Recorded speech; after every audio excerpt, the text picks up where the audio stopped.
Huh?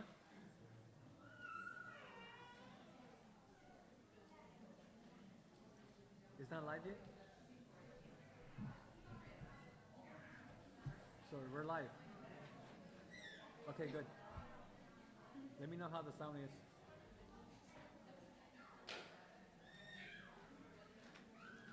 Oh, because there's nobody talking here. I'm gonna say something. Hello, Matt. How's it going? Did you hear that?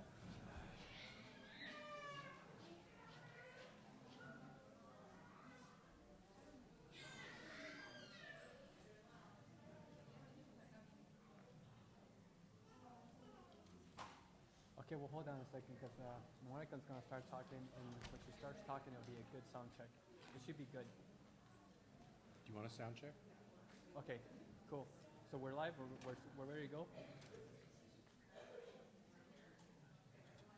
Yeah, no, it's good. I checked all the audio, but just send me a text if I need to go up higher or lower. All right? All right, thank you. We're live. So is this going to be live all the time? The mic? That is, yeah. Okay. I could turn it on. Well, I'm just wondering because what's going to happen, won't this pick up the sound from back here? Because it's gonna, whenever someone speaks on the microphone over there, it's gonna blow out everything. I have it connected to the system. Let me just tell Monica that we're. All right.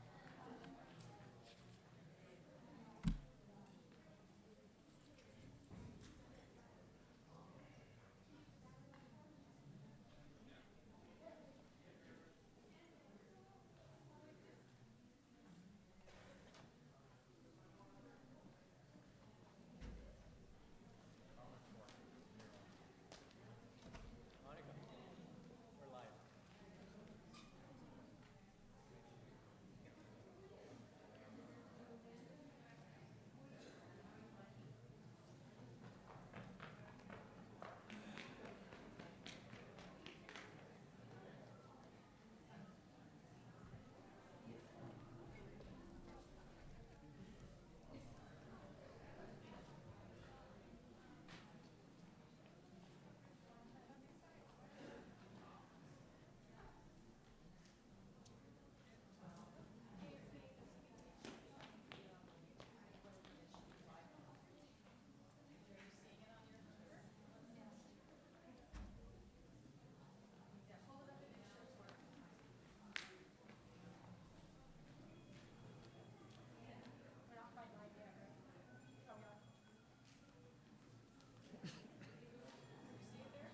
And John, when you speak to the microphone, just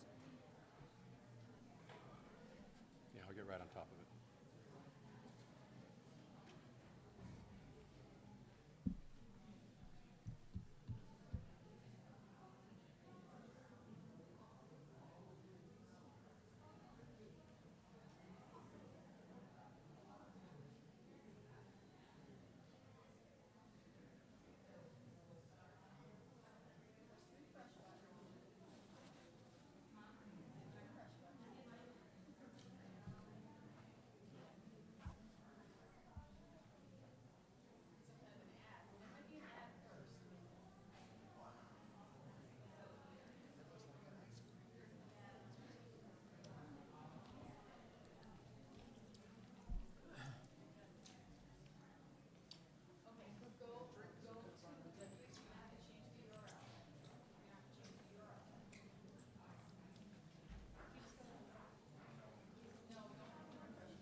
problem.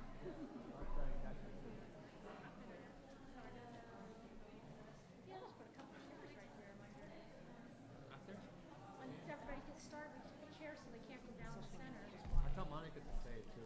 Yeah, I just used the restroom because I have been coming down with whatever you're getting.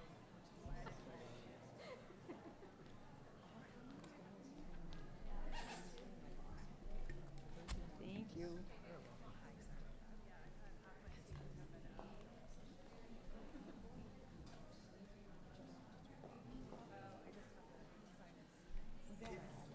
If it's the same thing I had, it's going to go through a cycle. It's like 3 weeks, and you will get to the fever stage.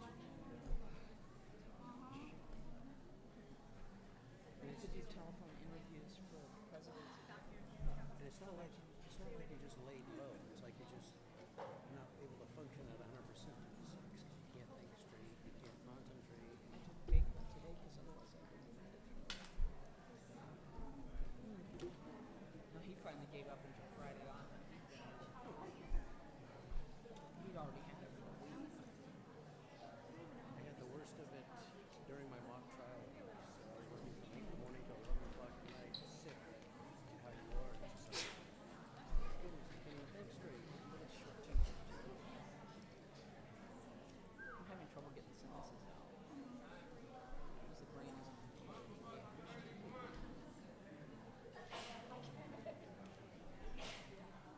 Are they stopping now?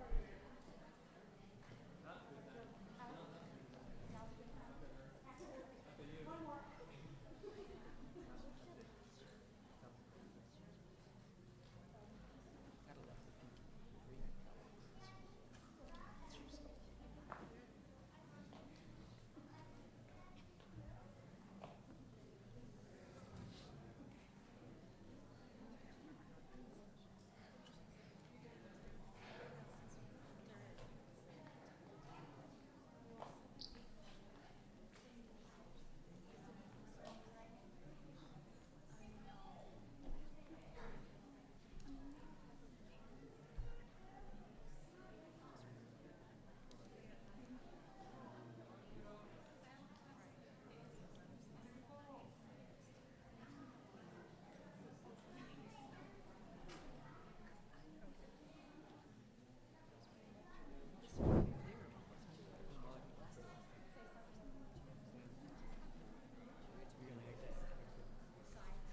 it's raining out too. So any stupid person on the road thinks we're crazy.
Why does this not work?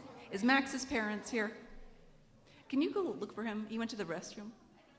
Eh, Oh, he's coming. Okay, good. Come on, Max. No, no, it's fine. I just wanted to make sure he wasn't like locked in or something.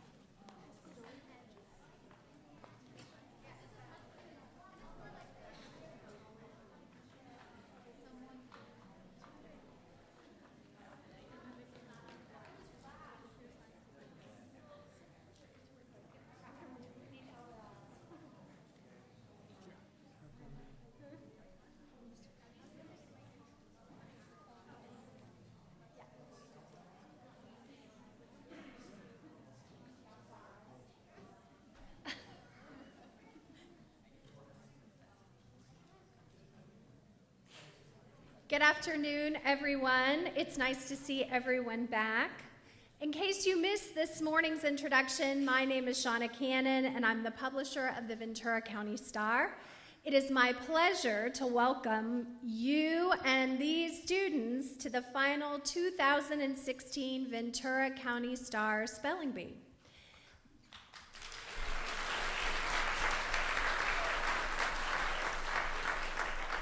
This countywide bee showcases the talents of the brightest students from Ventura County.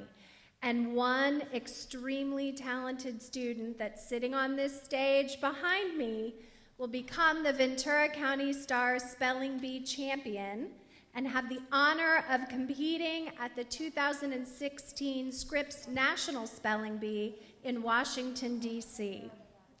Today's oral competition is being live streamed on vcstar.com, so feel free to text that quickly and share with your friends and family so that they can watch right along with you today. Just a couple of housekeeping items before we move on. Because we are live streaming today, please do not walk down the center aisle. We ask if you need to exit during the bee that you do so down the two side aisles, please. If you are exiting to the restrooms, you're familiar with the ones immediately outside the doors here, but there are also restrooms located outside and around the corner. So if there becomes a line, there are more in that direction. We can go no further today without recognizing our wonderful sponsors. Please join me in thanking our corporate bee sponsors, Sage and Cottage Hospital.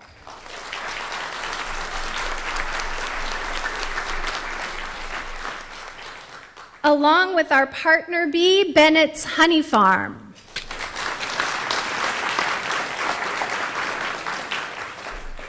And of course, we are again very fortunate to have our gracious partner, California State University Channel Islands, as our host bee for the last 8 years.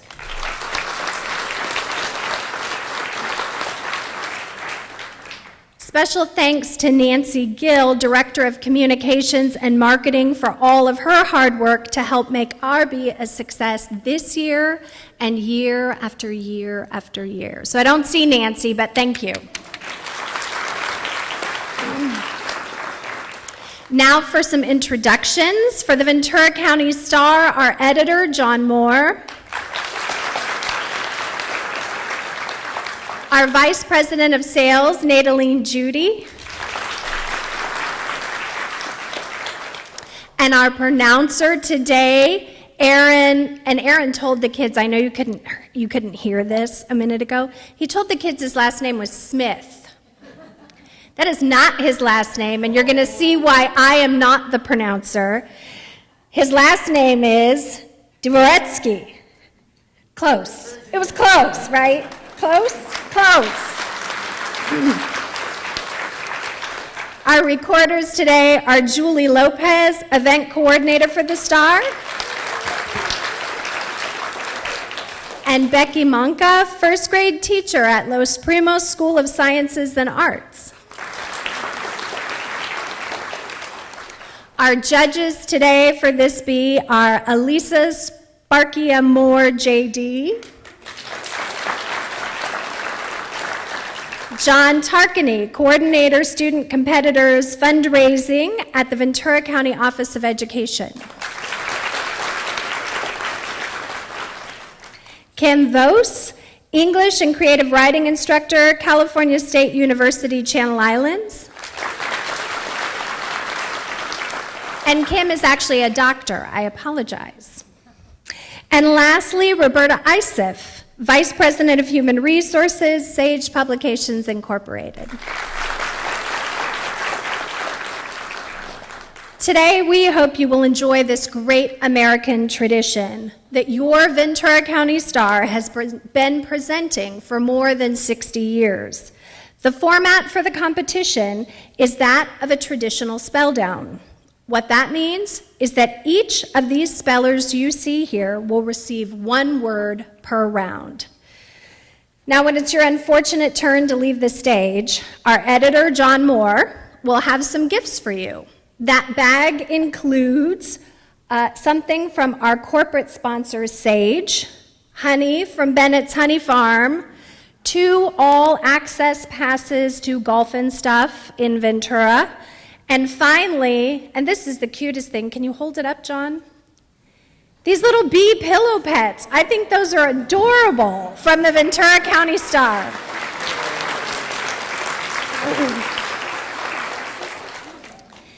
Now I would like to introduce you to some of our very important spellers. Here with us today, and if you'll stand when I call your name, Brian Jeffers. Brian was our 2012 Ventura County Star Spelling Bee champion. And then, I'm not sure if she's still here with us, Soleil Jones? No? Soleil was our Spelling Bee champion in 2013.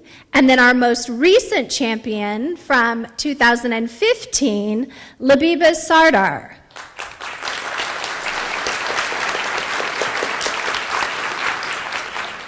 So Labiba, if you'll come up, we've actually asked her to give our spellers some sage advice before the bee begins and to go over a few of the spelling bee rules. Oh, yes, thank you. If you all will just take a minute while Labiba's coming up and make sure your cell phone are silent. You've got them on the vibrate mode, please. Labiba.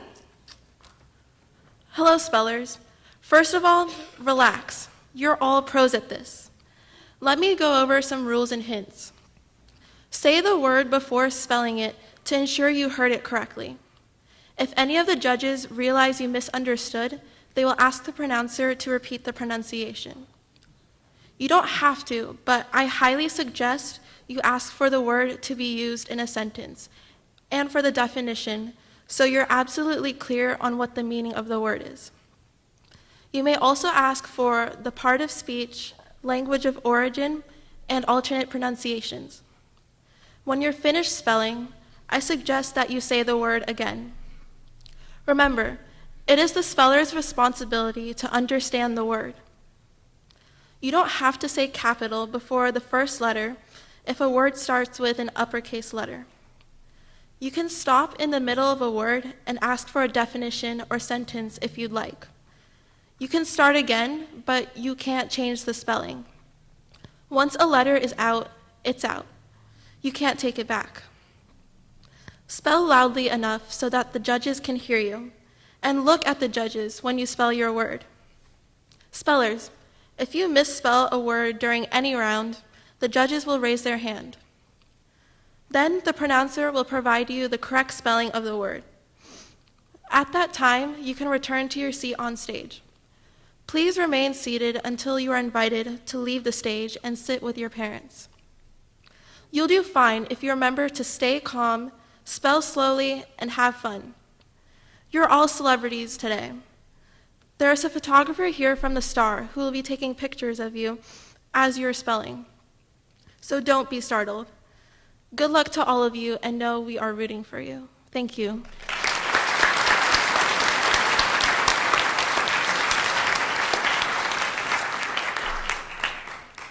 Thank you, Labiba. Now for the audience. If you are the parent or teacher of a student and you think that your student was dismissed unfairly, you may appeal. Appeal forms are located right here.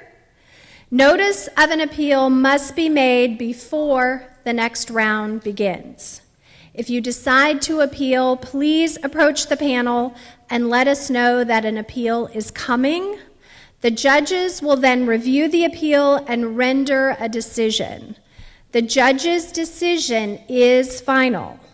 Only a speller's parent or teacher is allowed to appeal. In order to win today, the final speller will have to spell one additional word correctly. This word is called the anticipated championship word. If he or she does not spell the word correctly, the speller or spellers eliminated in the last round will remain in the competition. A new round will begin with all of the spellers who began the previous round, whether they spelled their word correctly or incorrectly. These spellers will spell in their original order. The spelling bee process can get a little complex and a little bit confusing as we have fewer spellers in every round.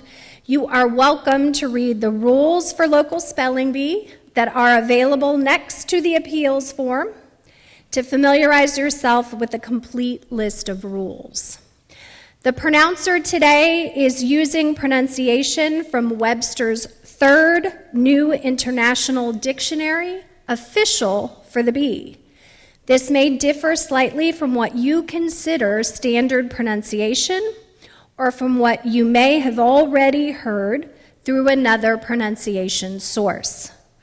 Words of non-English or foreign origin are pronounced as Webster's indicates, which may differ from pronunciation in the original language. Judges, are you ready? All right. Pronouncer, you're ready. Then let the bee begin.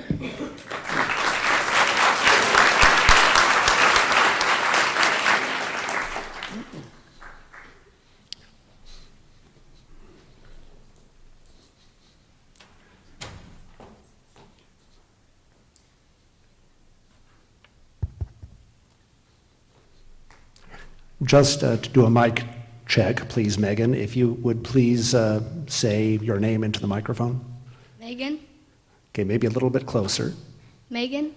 That's better. Judges, can you hear? Okay. Let's begin. Bandit. Bandit? Bandit. Definition, please?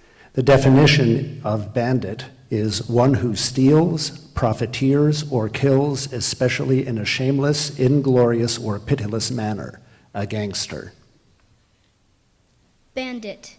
B-A-N-D-I-T. Bandit. Correct.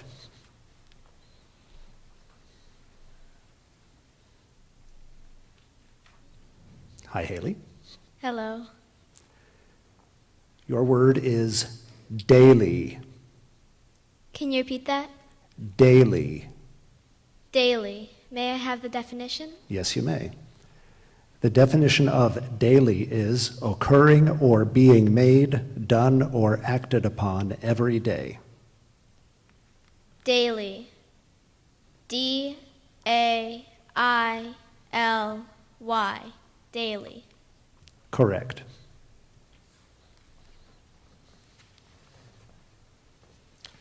Now we get to test the other mic. Oh no, could you please say your name, Duncan? My name is Duncan.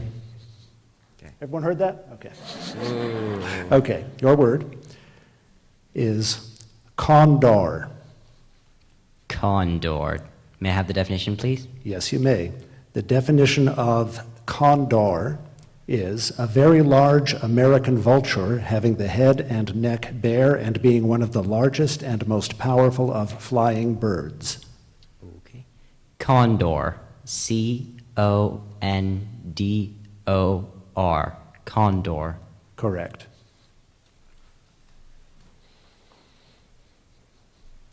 Adeline or Adeline? Adeline. Adeline, hi. Adeline, your word is glitz. Definition, please. The definition of glitz is extravagant showiness. Glitz. G-L-I-T-Z. Glitz. Correct. Vinay, you can adjust the microphone if you wish. Okay. Your word is harmonica. Harmonica? Harmonica. Definition, please. The definition of harmonica is a small rectangular wind instrument with free metallic reeds recessed in adjacent air slots along its length. Harmonica. H-A-R-M-O-N-I-C-A. Harmonica. Correct.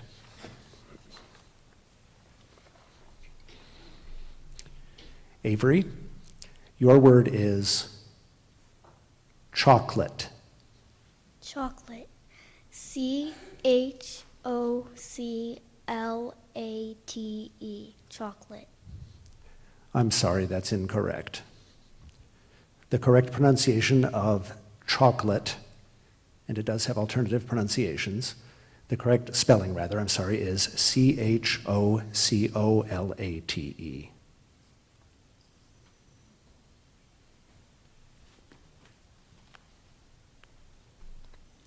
Megha, is that how you pronounce your name? Yeah. Okay, Megha.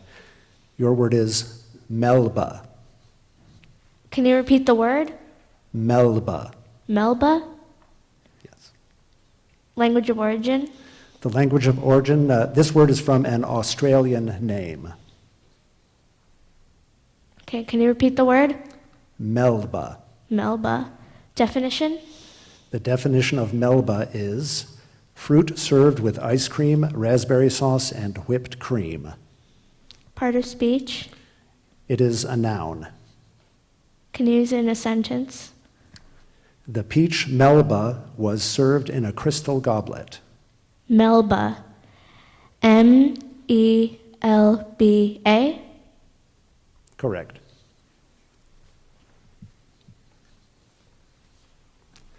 Hi, Laura. Hi. Your word is denim. Denim?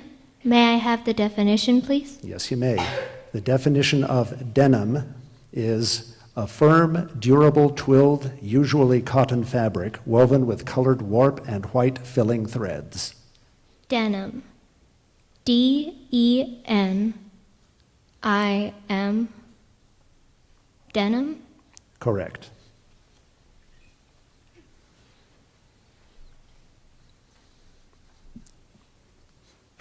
Sophia, sorry, it's okay. Okay, Sophia, your word is poi. Sentence, please. While in Hawaii, Crystal discovered the proper way to boil and pound taro into poi. Poig. Poig. Poig. I'm sorry. The correct spelling is poi. Oh.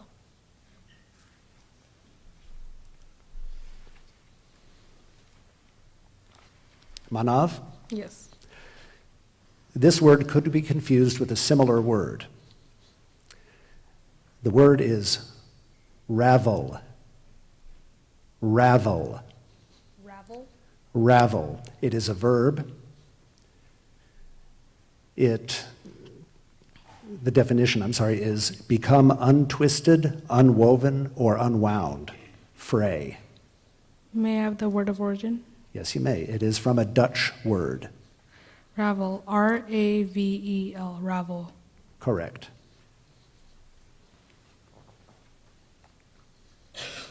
Matthew? Hi. Mohair. Can you repeat the word? Mohair. Definition? The definition of mohair is any of various fabrics or yarns made wholly or in part of the hair of the Angora goat. Mohair. Mohair. Correct.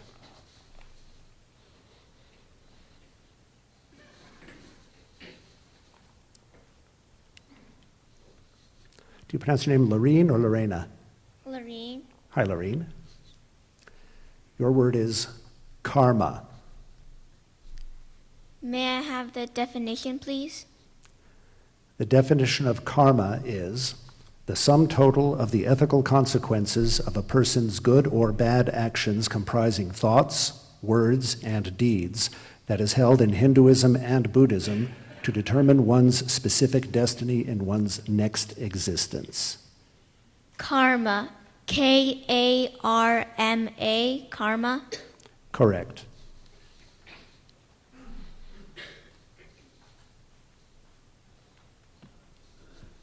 Hi, Claire. Hi. Your word is panic. Panic. Panic. Could you please use the word in a sentence? Yes. The teacher believes that the students will not panic if a tornado warning is announced because they know what to do. Panic. Panic. Panic. Correct.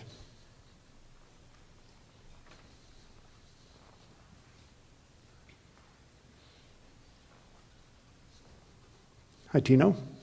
Hi. Your word is magazine. Magazine. Can you give the definition, please? Yes. The definition of magazine is a periodical that usually contains a miscellaneous collection of articles, stories, poems, and pictures and is directed at the general reading public. Magazine. M-A-G-A-Z-I-N-E. Magazine. Correct.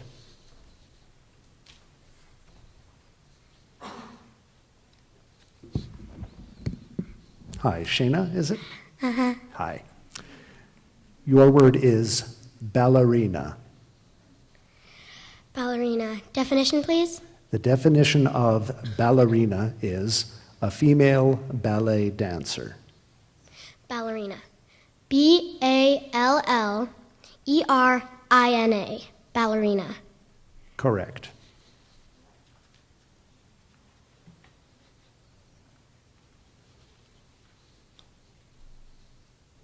Hi, Emma. Hi.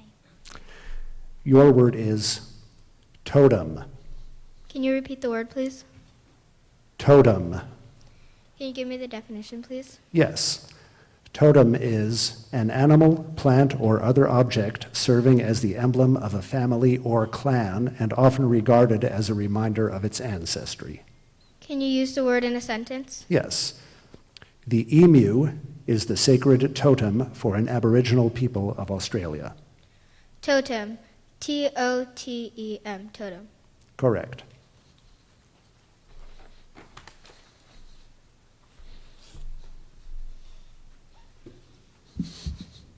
Decisions. Hi, Kyler. Hello. Your word is boodle. Can you please repeat the word? Boodle. Boodle. May I have definition? Yes, the definition of boodle is a collection or lot of persons. May I have the word of origin? This word is from a Dutch word. Boodle. B-O-O-D-L-E. Boodle. Correct. Hi, Isabella. Hi. Your word is sultan. Can I please have the definition? You may. The definition of sultan is a king or ruling sovereign, especially of a Muslim state. Sultan. S-U-L-T-A-N. Sultan. Correct.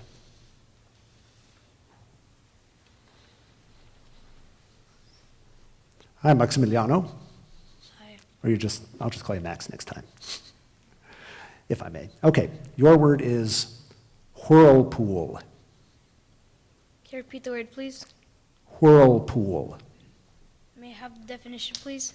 Yes, the definition of whirlpool is water moving rapidly in a circle so as to produce a depression or cavity in the center into which floating objects may be drawn. May you use it in a sentence, please? Yes. There is a famous tidal whirlpool known as Old Sow, located in the waters between New Brunswick and Maine. May I have the origin, please? Yes, the origin of whirlpool, it consists of two originally English elements. Whirlpool. W-H-I-R-L-P-O-O-L.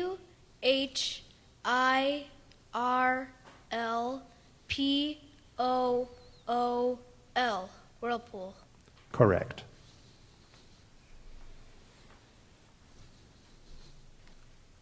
Hi, Israel. Hello. Your word is cosmetic. Cosmetic. Language of origin, please? This word is from Greek. Definition? The definition of cosmetic is relating to or involving only outward appearance. Cosmetic. C-O-S-E-M-E-T-I-C.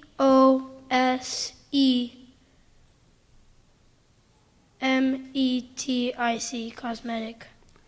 I'm sorry. The correct spelling is Cosmetic.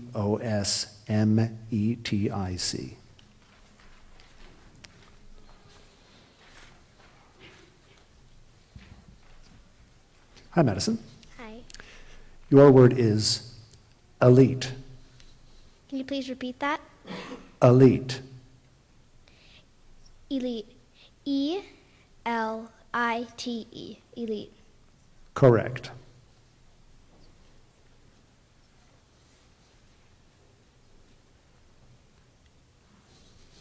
Hi, Campton. You can lower it.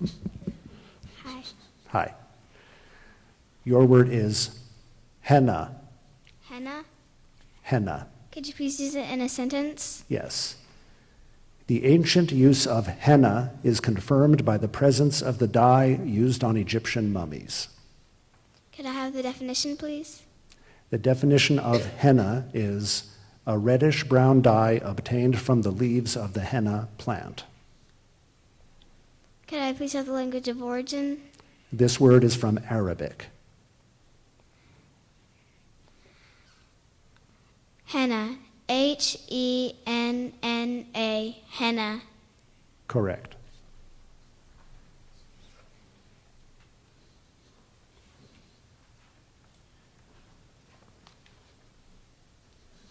Hi, Isabella. Hi. Your word is cockatoo. Cockatoo? Cockatoo. Can I have the definition, please? Yes.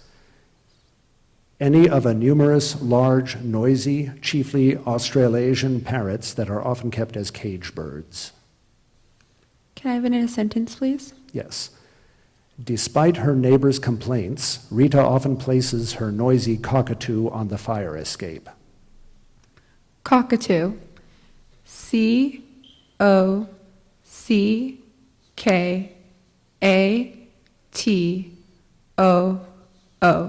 Cockatoo.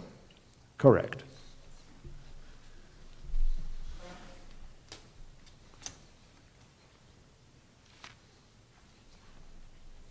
Is it Ishita? Yes. Hi, Ishita. This word has a homonym. Alderman.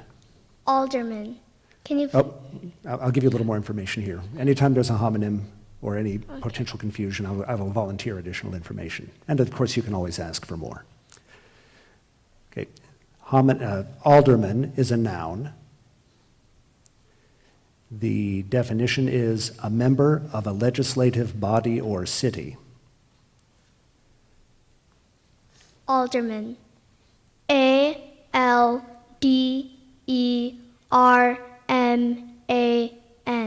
Alderman. Correct.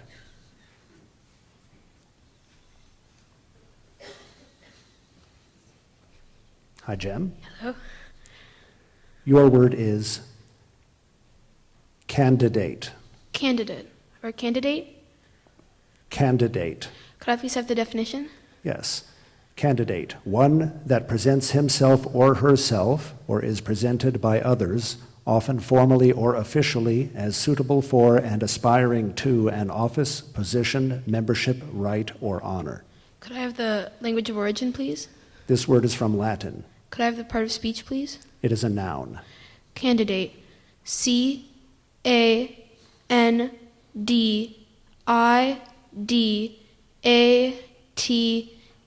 Candidate. Correct.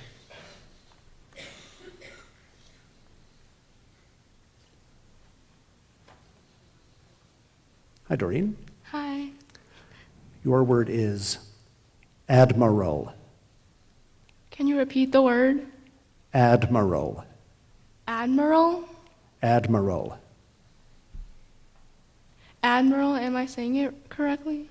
You're very close. Admiral. Admiral. Definition, please. The definition of admiral is a naval officer of high rank. Admiral. A-D-M-I-R-A-L. Admiral. Correct.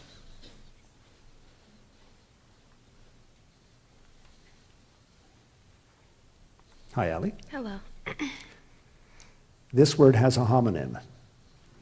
Barrow. Barrow. It is a noun. The definition of barrow is a vehicle with a single wheel suspended between the ends of two shafts that support a box-like body and serves as handles at the rear.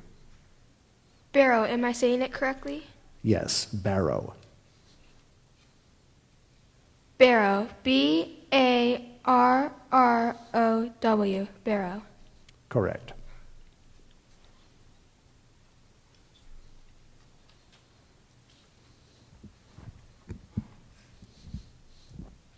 You can do it more if you want.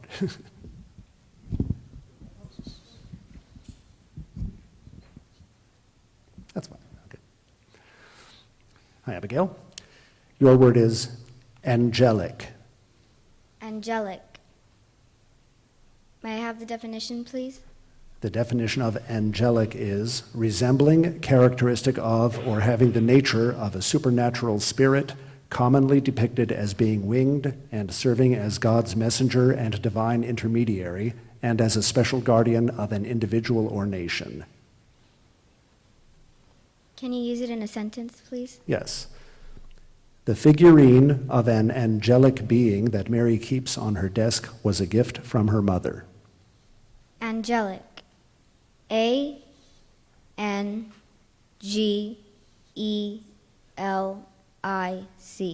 Angelic. Correct.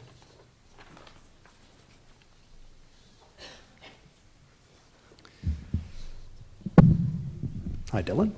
Hello. Your word is mesa. Mesa? Mesa. Mesa. Could I have the definition, please? Yes, the definition of mesa is a usually isolated hill or mountain having abrupt or steeply sloping sides and a level top. Could I have the language of origin? This word is from a word that went from Latin to Spanish. Mesa. Are there any alternate pronunciations? There is. Mesa. Mesa. M-A-I-Z-A.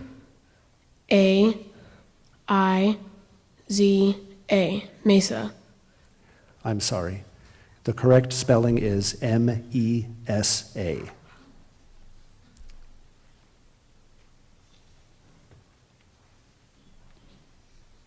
Hello, Naren.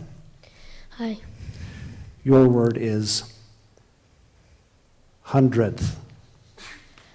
Hundredth. The language of origin? This word is originally English. Can I have the definition, please? Yes. The definition of hundredth is being number 100 in a countable series. Hundredth. H-U-N-D-R-E-D-T-H.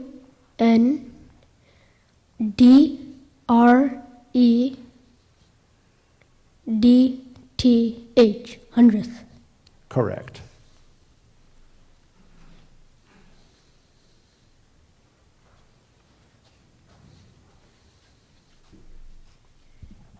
Hi, Gabrielle.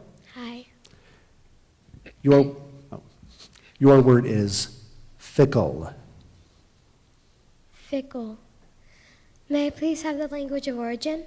Yes, this word is originally English. Fickle. F-I-C-K-L-E. Fickle? Correct. Thank you.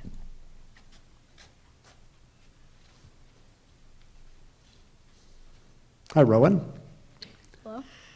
Your word is gazelle. Gazelle. Part of origin? Originally Arabic, this word went into French before being adopted as English. Gazelle. G-A-Z-E-L-L-E. Gazelle. Correct.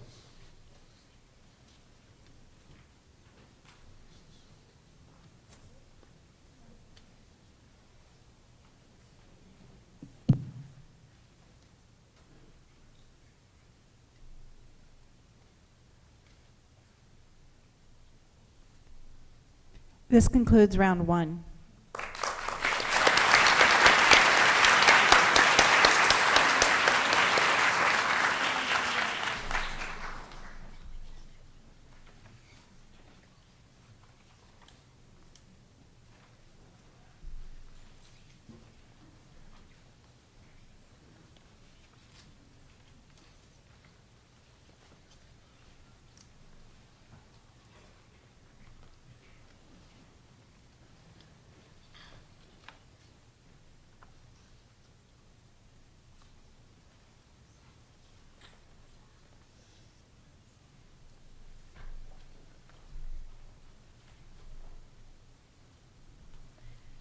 We'd like to thank and dismiss from Rio del Norte Elementary, Israel Lejos.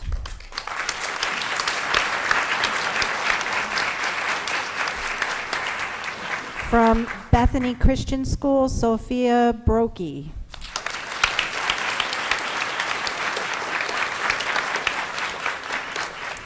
From Trinity Pacific Christian School, Avery Lang.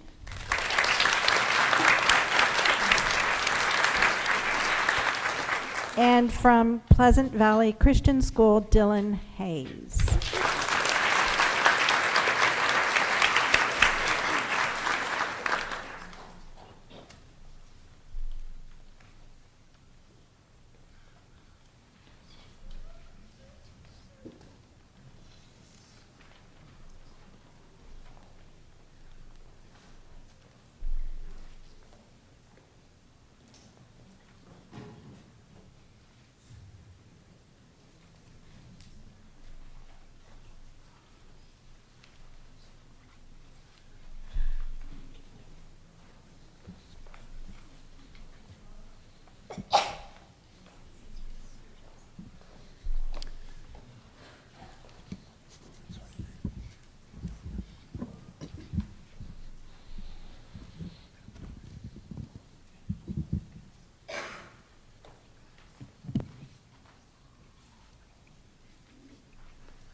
Hi, Megan. Your word is absolve. Absolve? Absolve. Definition, please. The definition of absolve is to set free or release from some obligation, debt, or responsibility, or from the consequences of guilt. Can I have a sentence, please? Andrew has promised Amy that he will absolve her of the contractual agreement. Absolve. A-B-S-O-L-V-E. Absolve. Correct.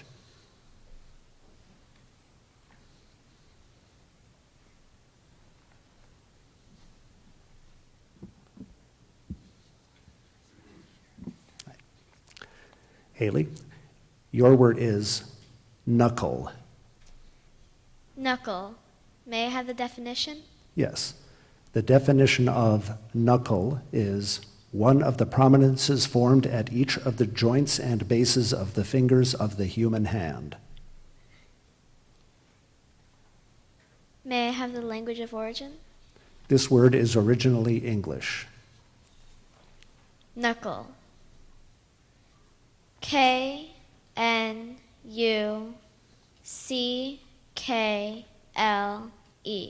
Knuckle. Correct.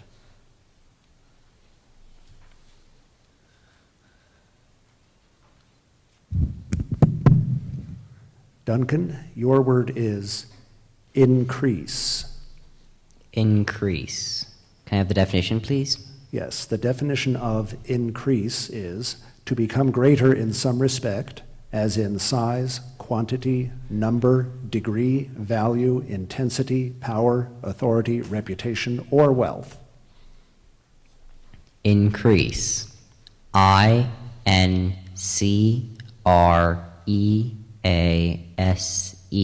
Increase. Correct.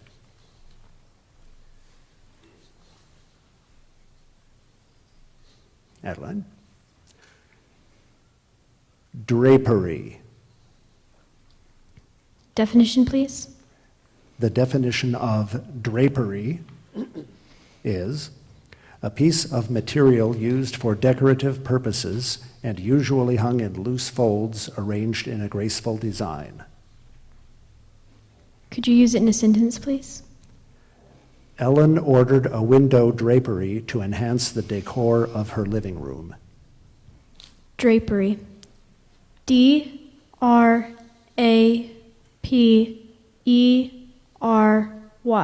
Drapery. Correct.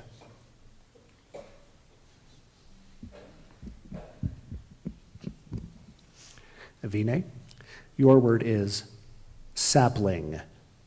Could you repeat that? Sapling. Definition, please. The definition of sapling is a young tree. Sapling. S-A-P-L-I-N-G. Sapling. Could you repeat the spelling, please? Sapling. S-A-P-L-I-N-G. Sapling. Correct. I'm sorry, you swallowed, something happened on the last letter. I wanted to make sure the judges heard. Okay. Hameka. This word has a homonym. Gooey. Gooey. It is an adjective. The definition is having a sticky or gummy consistency. Gooey. Gooey. Can I have the language of origin?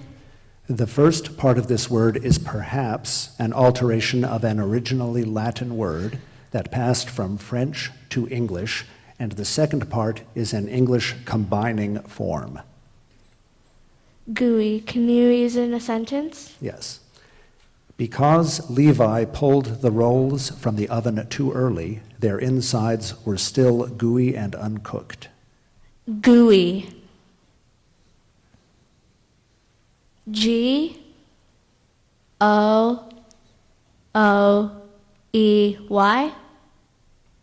Correct.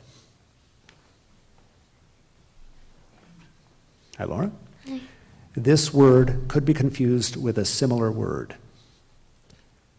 Hypnus. Hypnus. It is a noun.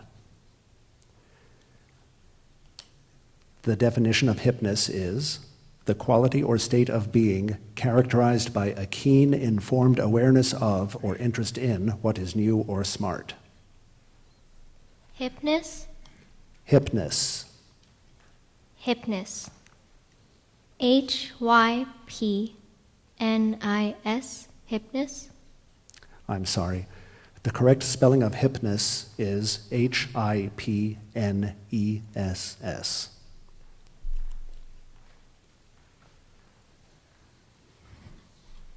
I'm enough? Yes. This word could be confused with a similar word. Proffer. Can you repeat the word? Proffer. It is a verb. The definition of proffer is to present for acceptance. May I have the word of origin? This word came to English from French, which formed it from originally Latin parts. May I use it in a sentence? During the debates held before student government elections, the candidates proffer their ideas for improving the school for consideration by their peers. Proffer. P-R-O-P-H-E-R. Proffer. I'm sorry. The correct spelling is P-R-O-F-F-E-R.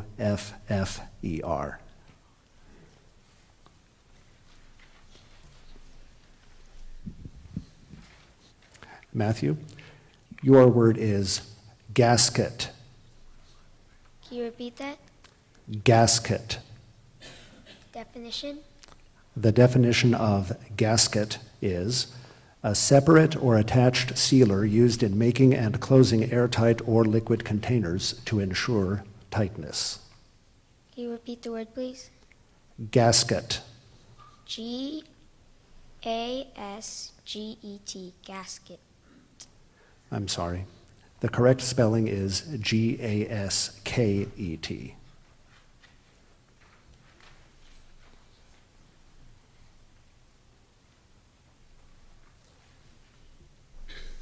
Lorena? Wistful. May you repeat the word? Wistful. May you use it in a sentence? Glenn grew wistful as he reminisced about his boyhood friends. Definition? The definition of wistful is full of timorous longing or unfulfilled desire, melancholy. Wistful. WHISTFUL, wistful. I'm sorry. The correct spelling is WISTFUL.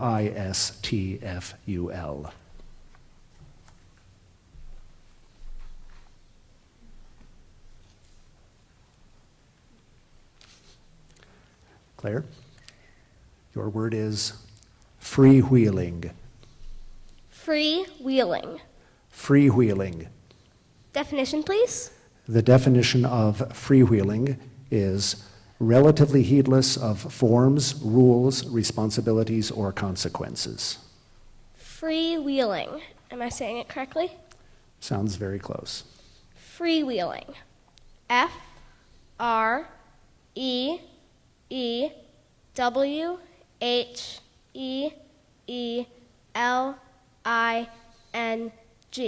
Freewheeling.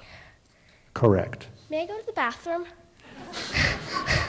How close are we to a break? Should we finish the round? We need to finish the round, right? Well, since she spelled, I'll leave it up to you. Okay.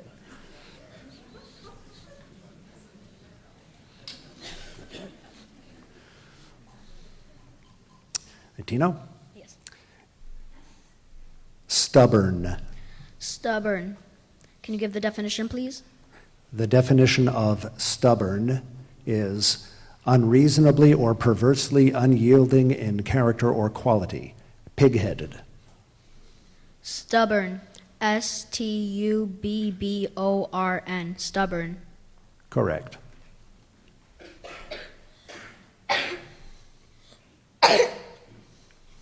Shauna?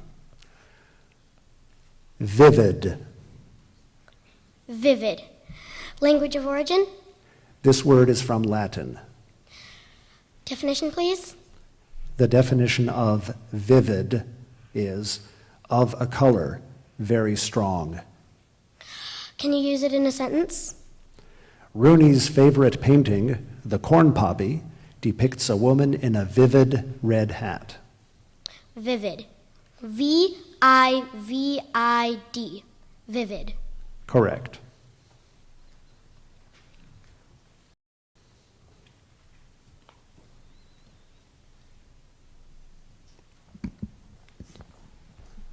Emma? Lapel. Can you repeat the word? Lapel. Can you use the word in a sentence?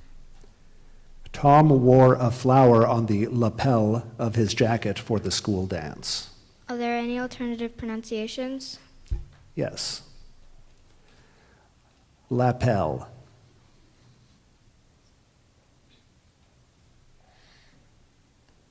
Lapel. LAPEL. Lapel. Correct.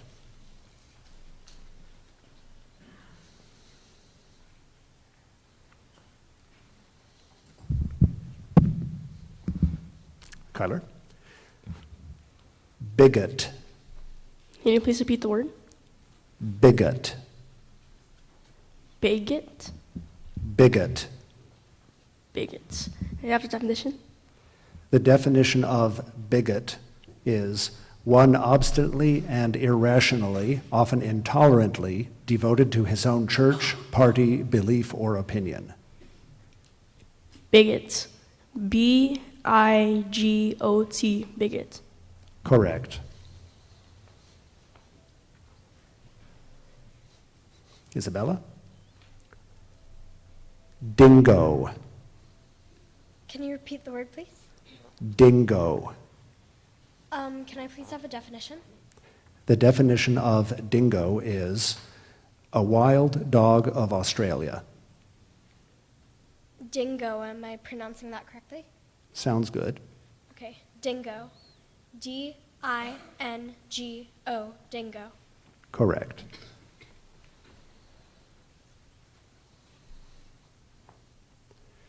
Max? Unrolled. Can you repeat the word, please? Enrolled. May I have a definition, please?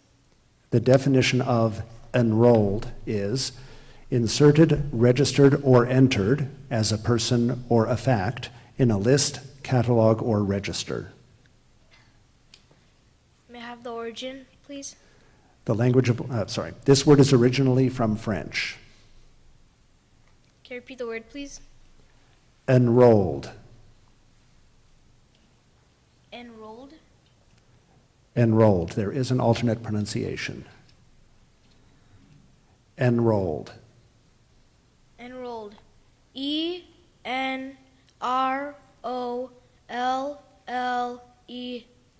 Enrolled. Correct.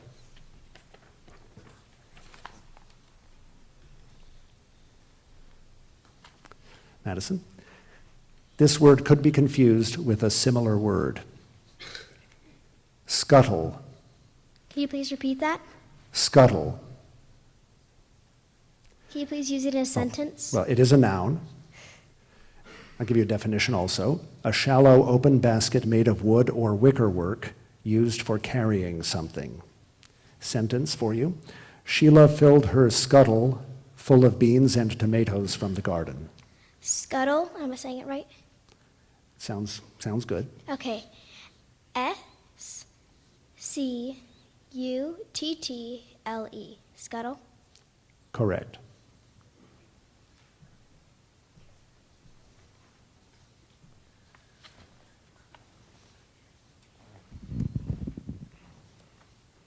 Campton? Presto. Presto. Presto. Can you please use it in a sentence? Evan knows that he must answer presto when his mother calls him from downstairs. Could I please have the definition?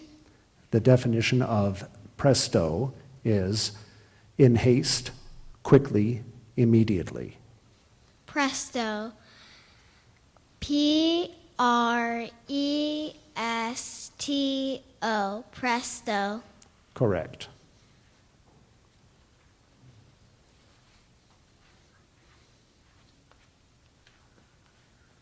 Isabella? Bachelor. Can you please repeat the word? Bachelor. Can I have the definition, please? The definition of bachelor is an unmarried man of marriageable age. Can you use it in a sentence, please? Kendrick is the only bachelor left among his high school buddies. Bachelor. B-A-C-H-E-L-O-R.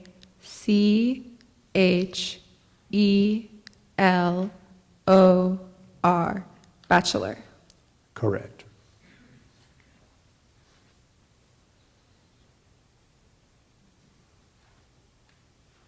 Ishita? Mm-hmm. This word could be confused with a similar word. Distressed. Distressed. Distressed. It is an adjective. Definition is afflicted with trouble, pain, or grief. Distressed. D-I-S-T-R-E-S-S-E-D.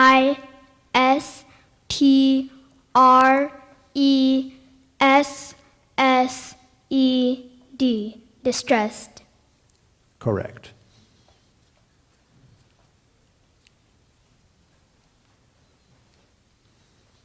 Jem? Menial. Medial? Menial. Medial? Menial. Menial. Menial. Menial. Can you repeat the word, please? Menial. Menial. Okay, could I please have the definition? Yes. Of, related to, or being work not requiring special skill or not calling into play the higher intellectual powers and often regarded as lacking dignity, status, or interest. Menial. M-E-N-I-A-L.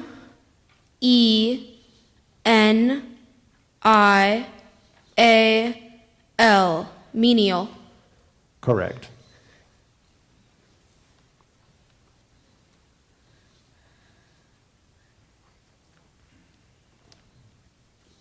Doreen? Passenger. Passenger. Passenger. Definition, please. The definition of passenger is A traveler in a public conveyance, as a train, bus, airplane, or ship. Language of origin, please. This word came to English from Latin-derived French. Can you use it in a sentence? The flight attendant asked Amaya if she would be willing to switch seats with another passenger who was seated in an exit row. Passenger. Passenger. Passenger. Correct.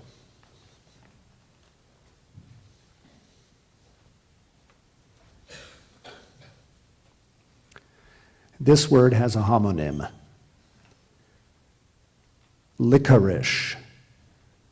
Licorice. It is a noun. The definition is a dried root of gummy texture and sweet, rather astringent flavor that is the source of extracts used to mask unpleasant flavors, as of drugs, or to impart pleasing flavors, as to confections. Can I have the language of origin? Originally Greek, this word passed from Latin to French before becoming English.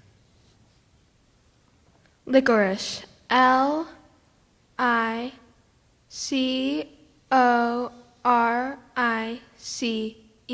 Licorice. Correct. And for people out there is actually a second spelling, if anyone cares. Liquorice. Either would have been acceptable. Abigail? Demerits. Demerits. Demerits. May I have the definition, please? The definition of demerits is a mark usually entailing a loss of privilege given to an offender by one in authority as a teacher or an officer. Demerits. Can you use it in a sentence, please? Clint already had several demerits on his license for speeding. Demerits. Demerits.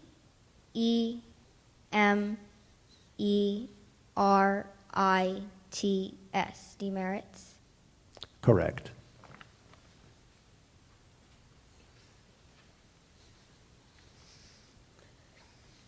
Naren? Masonry. Can you repeat the word? Masonry. Masonry. Masonry. Masonry. Masonry. Masonry. Masonry. Masonry. I can do this all day.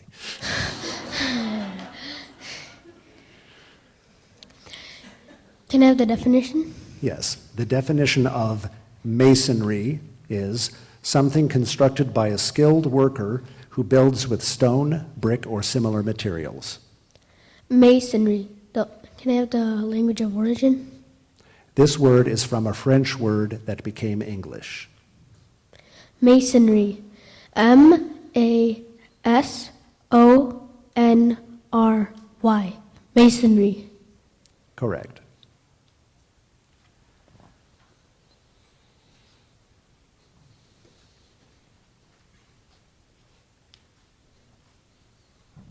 Gabrielle? Innards. May you repeat that? Innards. Innards? Innards. May I have the language of origin? This word is an alteration of a word that is originally English. May you repeat it? Innards.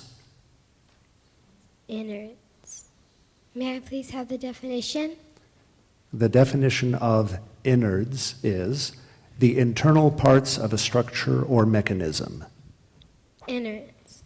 Am I saying it correctly? Innards. Innards. Innards? Sounds good. Innards. I-N E-R-T-Z.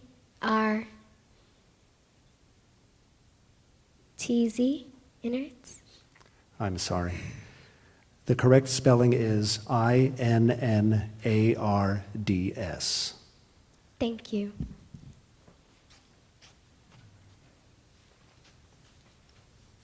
Rowan? This word has a homonym. Pauper. Pauper. Popper? Pauper is a noun. Okay. The definition is, okay, I volunteer that when there's a homonym, but that's fine. A very poor person. Pauper. Pauper. Pauper. Correct.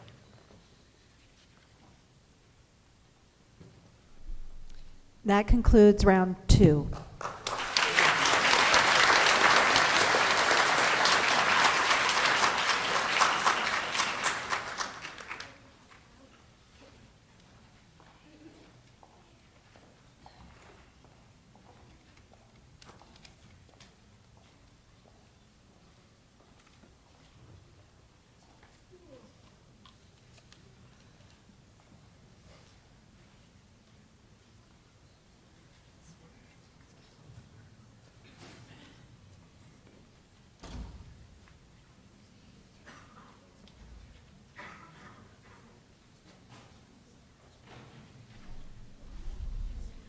We would like to thank and dismiss from Richard Bard Elementary, Gabrielle Zerker.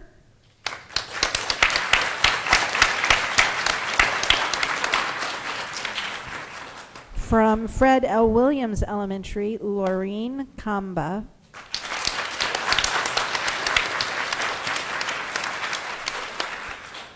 From Cardin Conejo School, Matthew Kem.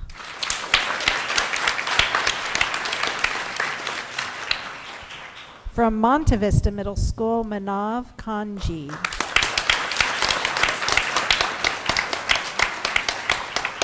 And from Lorena High School, Laura Aguilar.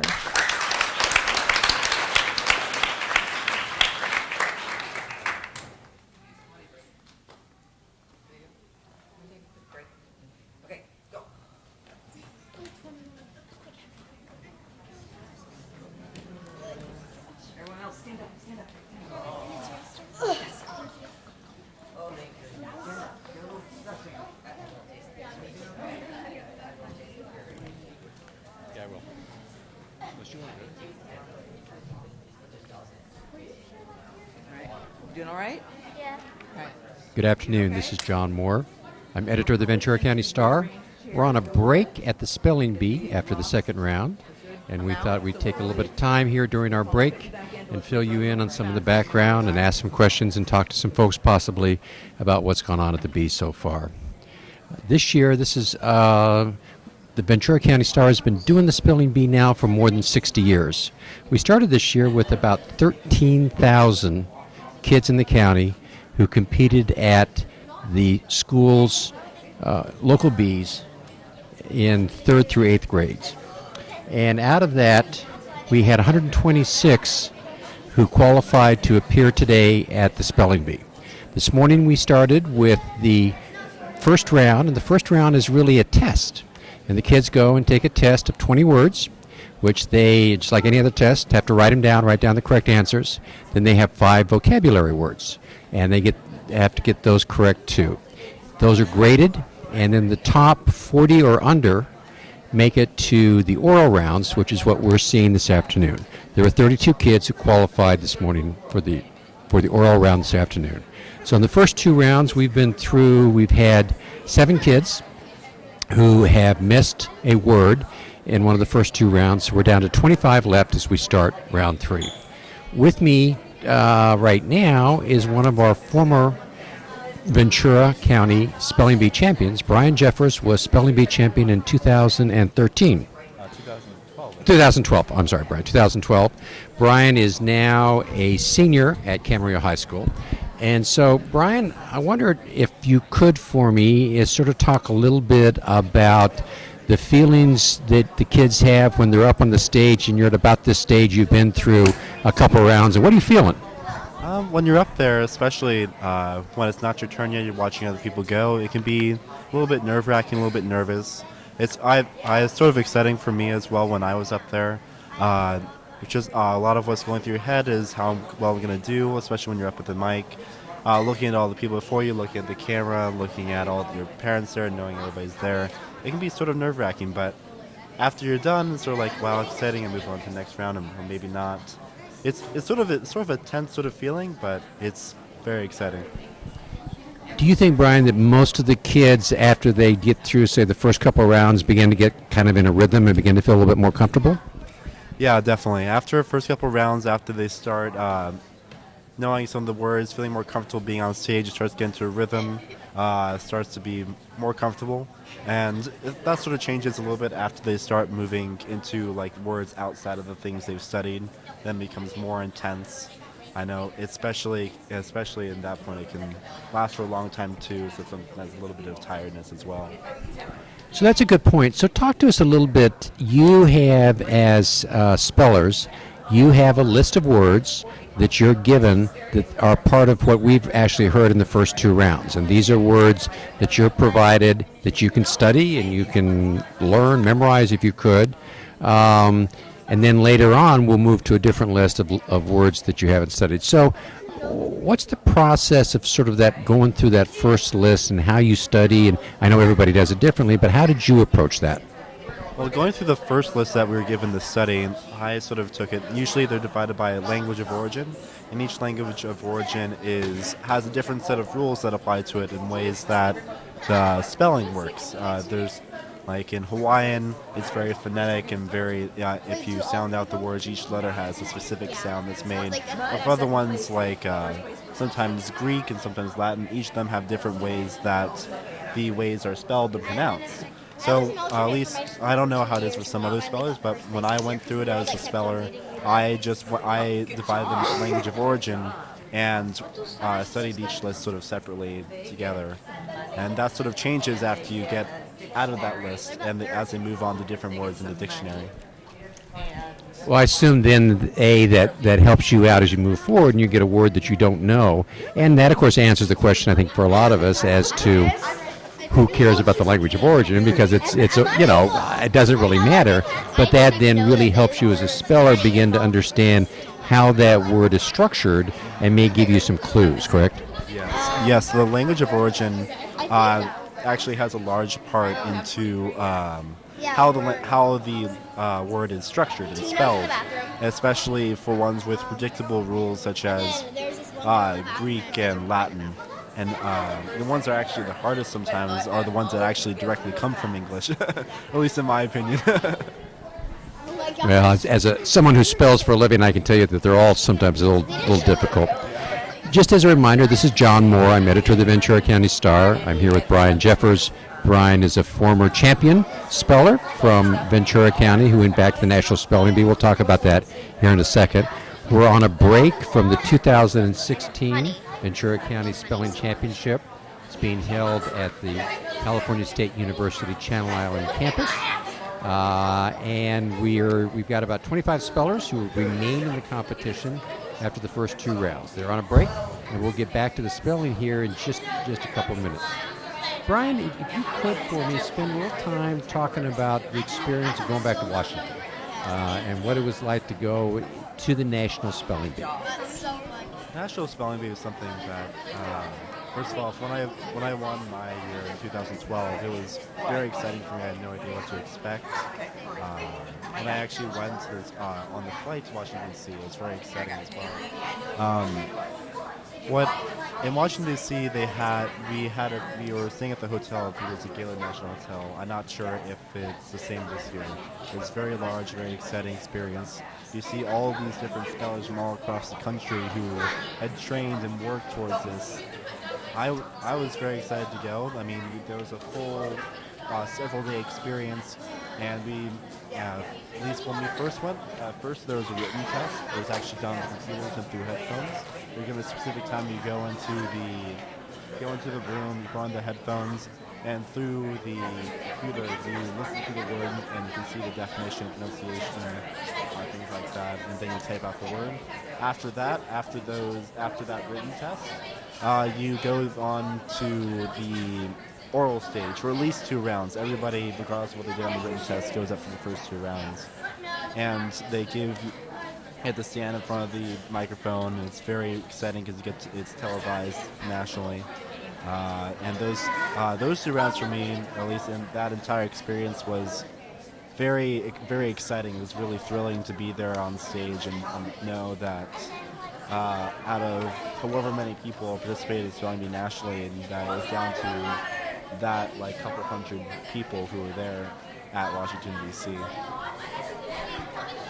It is. It's a great experience. I had an opportunity many years ago as a reporter to cover the National Spelling Bee in Washington, and it was great fun from my perspective to do that. So looking at where we've been, and I should mention that Brian, I think, has a favorite in the bee today. His sister Haley is in competition. So in addition to Haley, I mean, others that you've seen that maybe you think might be favorites today? Well, I'm not sure if I can comment on that since I'm a little bit biased, but there are definitely people up there like Dylan, who's next to her. It obviously seems very confident. Definitely the people who've been there for 4 years. I know Jem also seems very confident in what he's doing and understands what's going on. Definitely the people who are returners for 2 years, and even the 2 people here, even here for 4 years, have an understanding of what's going on. They seem very confident. I'm expecting that they'll do very well. And I think that's a great point to make, that the kids who've been here, the kids who sort of had this experience once, they are a little more comfortable. And you can just sort of see it. I mean, they stride to the microphone with a little straighter step and really do begin to have a clearer sense of the questions to ask and how to process that information from the pronouncer and then to move forward. So as we move forward in this afternoon Spelling Bee, we do have 20 that we started with today who had competed last year in the 2015 Bee. And there are 2 spellers who are in their 4th Bee. As Brian mentioned, Jem Birch, who's from Golden Valley Charter School, and then also we have Kyler Vay, who is from Santa Clara Elementary. Kyler, I believe, don't hold me to this, but I think he finished 2nd or 3rd last year. So he's also a speller who is comfortable in this sort of format and enjoys doing what he's doing. So let's talk a little bit, if we can, Brian, about what you're doing right now. You're a senior, right, at Camarillo High School? Yeah, that's right. Just started our 2nd semester. I finished applying for colleges. Mostly here. I'm here for support.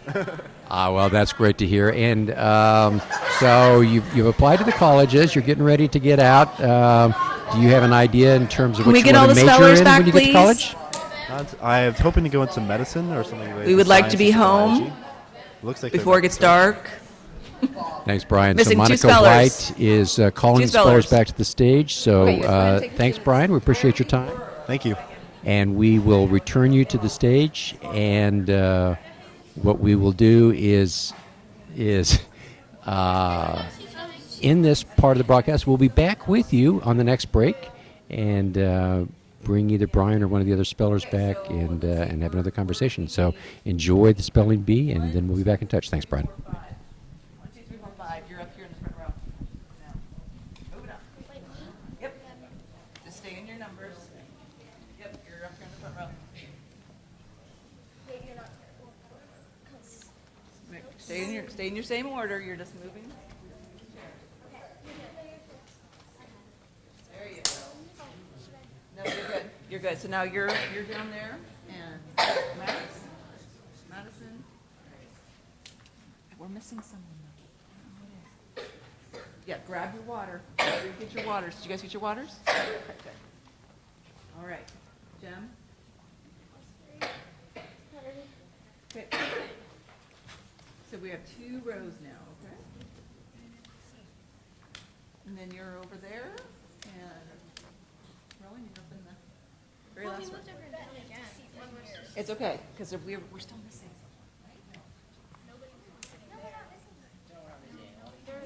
There should be 8 or 9 people. Yeah. If we moved everyone over 1 seat.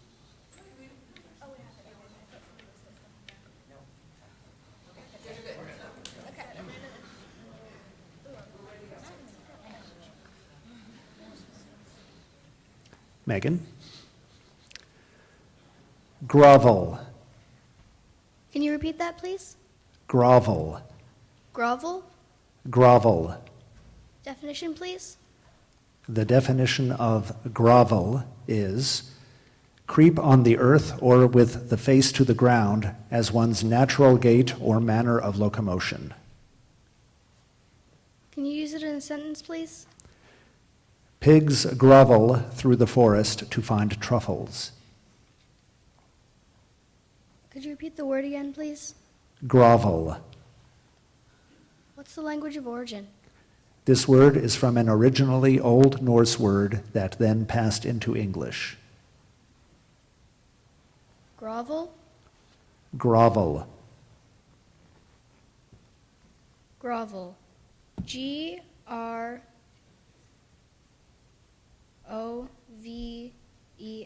Grovel? Correct.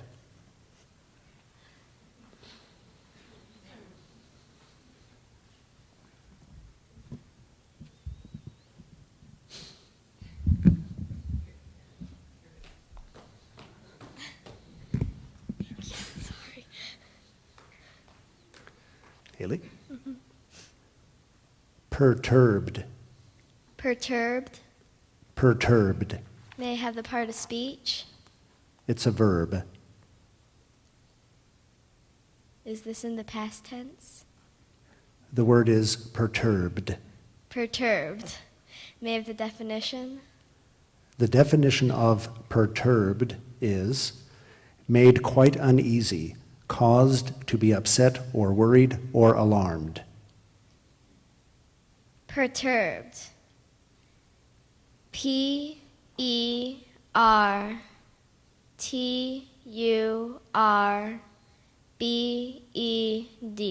Perturbed. Correct.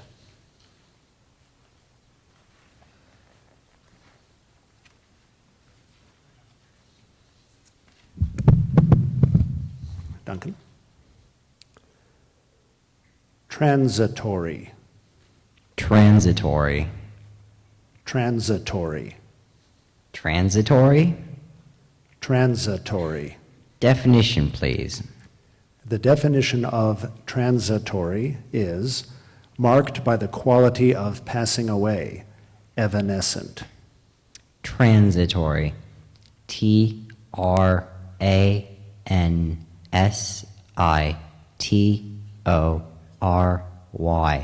Transitory. Correct.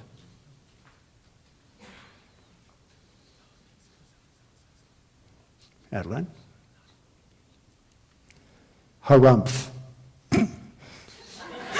Somebody was going to laugh somewhere.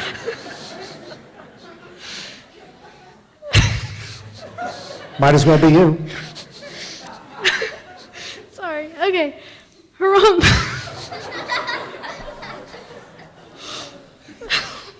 See, spelling is fun. Okay. Harumph.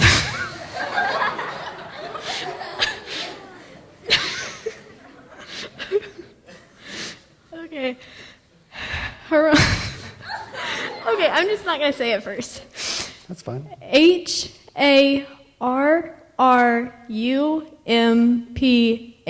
Harumph. That is correct, and entertaining too. Thank you.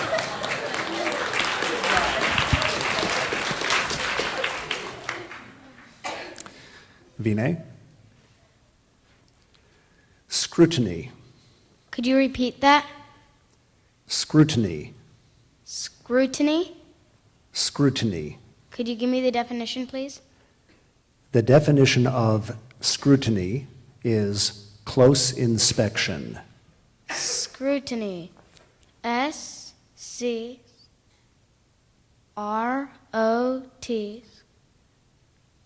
INY. Scrutiny. I'm sorry. The correct spelling is SCRUTINY.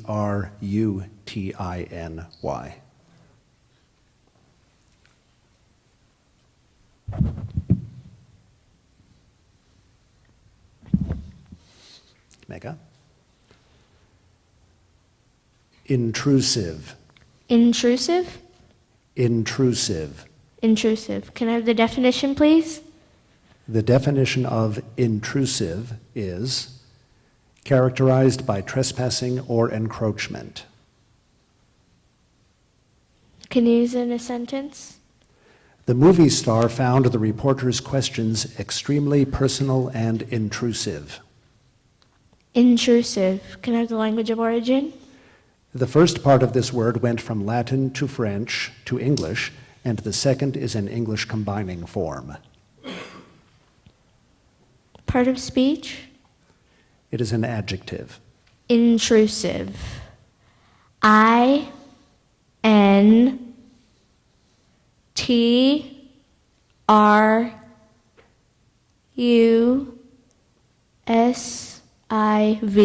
Intrusive.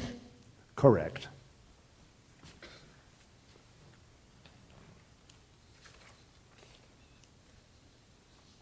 Claire? Accrual. Accrual? Accrual. Definition, please. The definition of accrual is an amount of money that periodically accumulates for a specific item as taxes, interest, or anticipated expenses. Accrual. Accrual. Accrual. Accrual. Are there any alternate pronunciations? Yes. Accrual. Language of origin, please. The first part of this word probably passed to English from a Latin-derived French word, and the second is an English combining form. Accrual. Accrual or accrual. Accrual? Accrual is a secondary pronunciation. Accrual is the primary pronunciation. Accrual. ACRULLE. Accrual. I'm sorry. The correct spelling is ACCRUAL.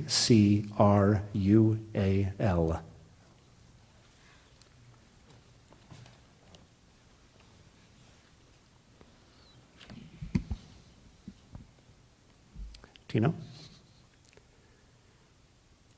Validity. Can you repeat the word, please? Validity. Validity. VALIDITY. Validity. Correct.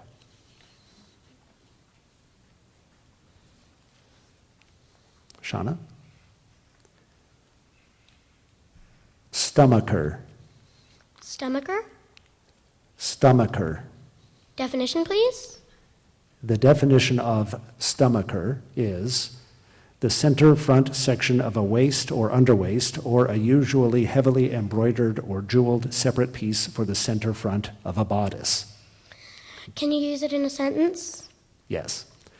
Jane's favorite painting in the museum's Renaissance wing is a portrait of an elegant woman wearing an elaborate stomacher and gown. Stomacher. Language of origin? This word is from Greek. Are there any alternate pronunciations? There are not.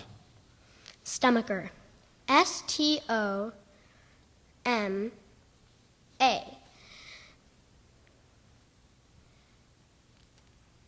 KKER. I'm sorry. The correct spelling is STOMACHER, like stomach.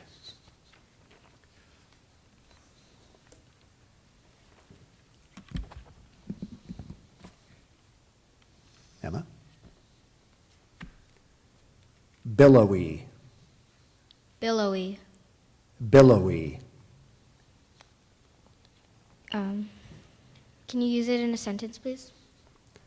The warm sun and billowy breezes dried them as they went. Can you give me the definition, please? The definition of billowy is characterized by rolling or swelling surges. Billowy. BILLOWY. Billowy. Correct.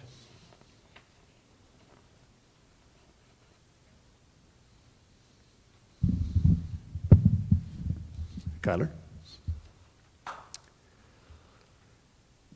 Commonality. Commonality. May I have the definition? The definition of commonality is possession with another of a certain attribute. Commonality. COMMONALITY. Commonality. Correct.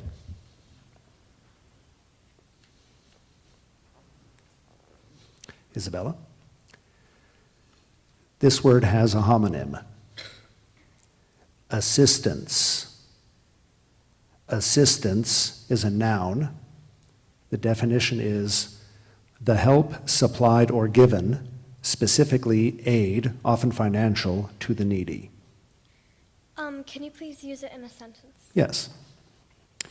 Without financial assistance, Kara will not be able to attend college. Assistance. ASSISTANCE.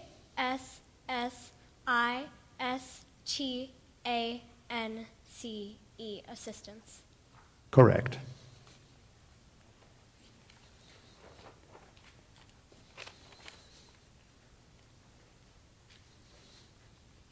Max? Department. Can you repeat the word, please? Department. May I have definition, please? The definition of department is a discrete, territorial, or functional division or section of a larger organized or systematized whole. May you use it in a sentence, please? The store clerk announced that there was a flash sale in the electronics department. Can you repeat the word, please? Department. Department. DEPARTMENT.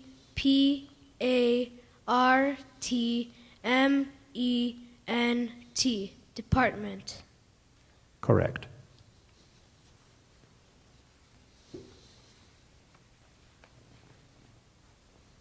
Madison? Tartan. Can you please repeat that? Tartan. Can you use it in a sentence? Lissy made scarves for her sister and cousins in matching blue and green tartan.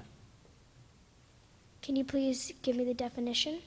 The definition of tartan is a twilled woolen fabric with a plaid textile design of Scottish origin, consisting of stripes of varying width and color against a solid ground. Tartan. TARTAN. Tartan. Correct.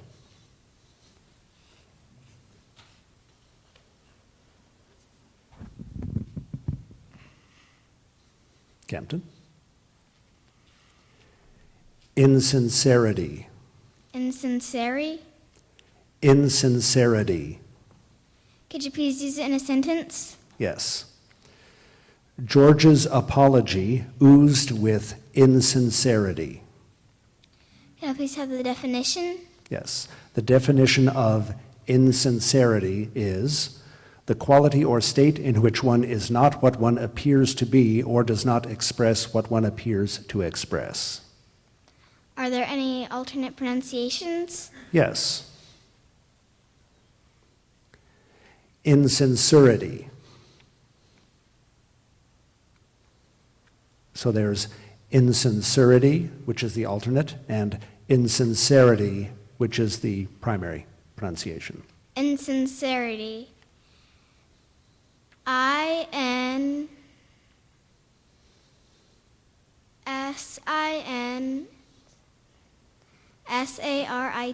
Insincerity. I'm sorry. The correct spelling, I keep doing that. The correct spelling is INSINCERITY, the root of sincere. Mm-hmm. So, sorry.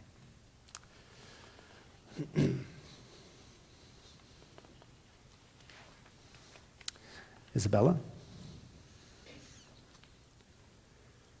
Confusable. Confusable. Confusable. Can I have the definition, please? The definition of confusable is capable of being mistaken for another. Can you use it in a sentence, please? Melanie had trouble spelling confusable words such as illusion and allusion. Confusable. C-O-N-F-U-S-A-B-L-E.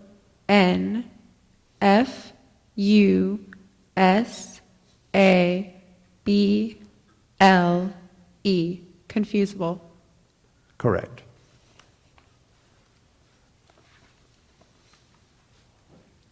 Ishita? Mm-hmm. This word could be confused with a similar word.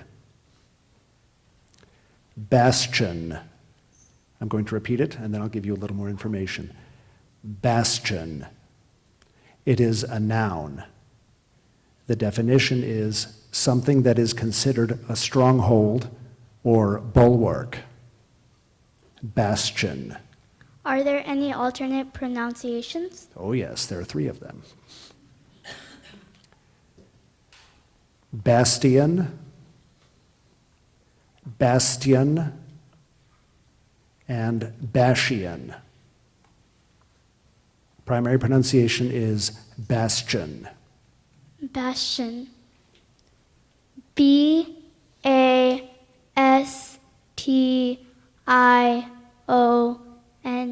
Bastion. Correct. Jen? Hi. Latitude. Latitude. Could I have the definition, please? The definition of latitude is angular distance north or south from Earth's equator measured through 90 degrees. Could I have the language of origin, please? This word is from a Latin word. Could I have this part of speech, please? It is a noun. Latitude. L-A-T-I-T-U-D-E.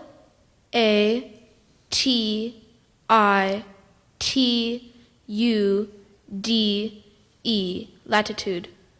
Correct.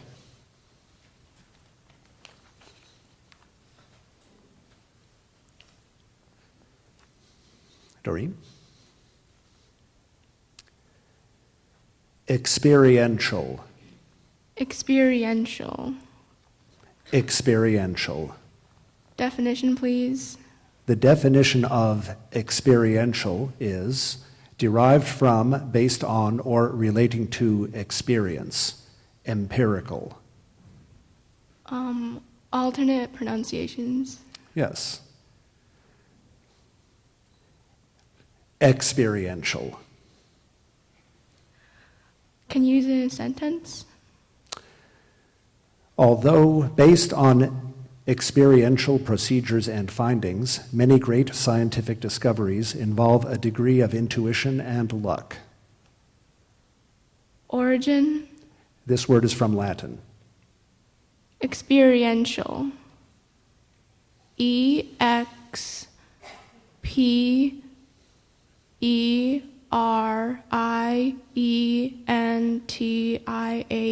Experiential.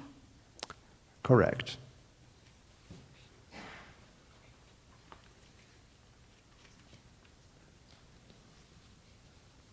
Allie? Degradation. Can you repeat the word? Degradation. Degradation. Degradation. Can I have the definition? The definition of degradation is a wearing down by erosion. Can you use it in a sentence? Ecologists have warned against the growing degradation of the natural environment. Is it degradation or degradation? Degradation. There are no alternate pronunciations. Degradation. D-E-G-R-E-D-A-T-I-O-N?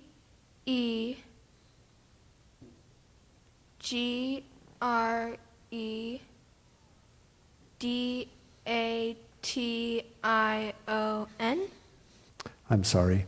The correct spelling is D-E-G-R-A-D-A-T-I-O-N. The root is degrade. I'm sorry. Thank you.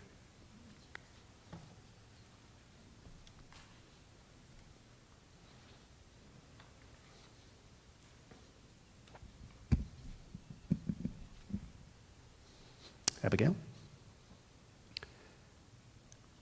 Petulant. Can you please repeat the word, please? Petulant. May I have the definition? The definition of petulant is characterized by temporary or capricious ill humor, peevish. Petulant?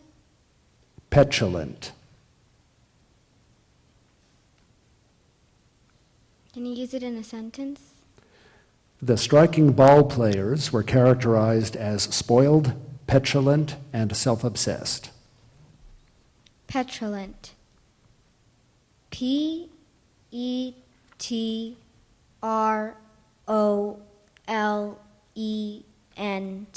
Petulant. I'm sorry. The correct spelling is Petulant. That's a tricky one. Thank you.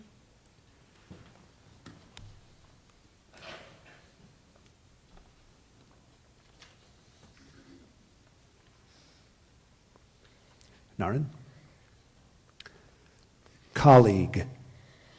Colleague. Can I have the definition, please? The definition of colleague is an associate or coworker, typically in a profession and often of similar rank or state. Can I have the origin? This word went from Latin to French. Colleague. C-O-L-L-E-A-G-E.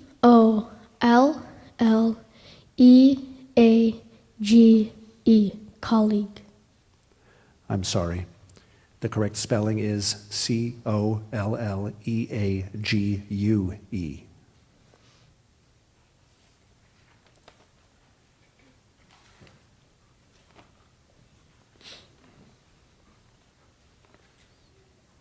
Rowan?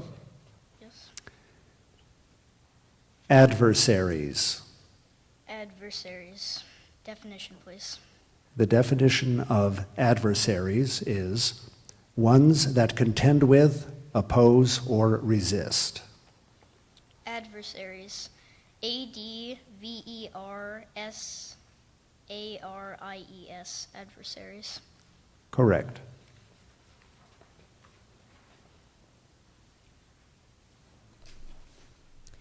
That concludes round 3.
We'd like to thank and dismiss from Citrus Glen Elementary School, Vinay Varma.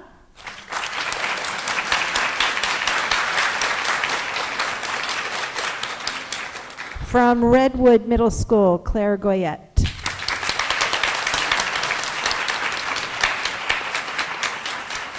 From Camarillo Academy of Progressive Education, Shayna Blair.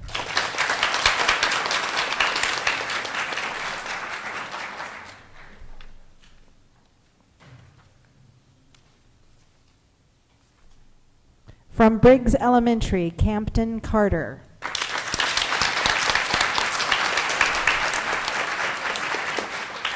From Brookside Elementary, Ali Wang.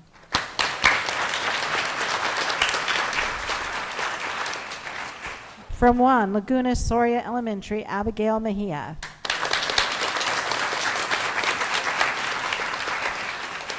And from Red Oak Elementary, Naren Krishnan.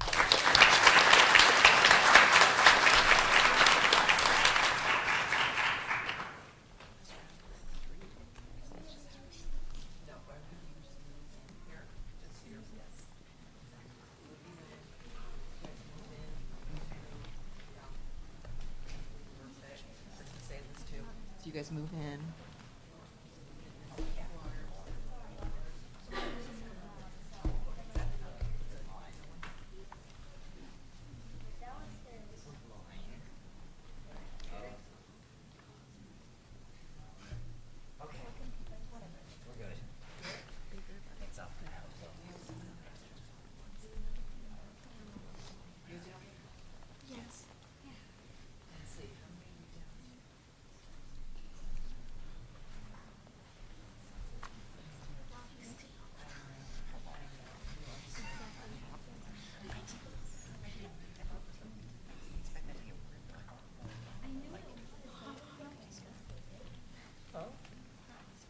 It was a good word.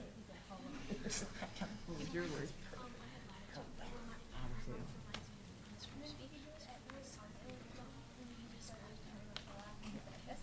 So the words that your fellow spellers misspelled, did you know how to spell those? Yes. And of course, when I'm up there, I'm like, I know I hope I don't get thrown in the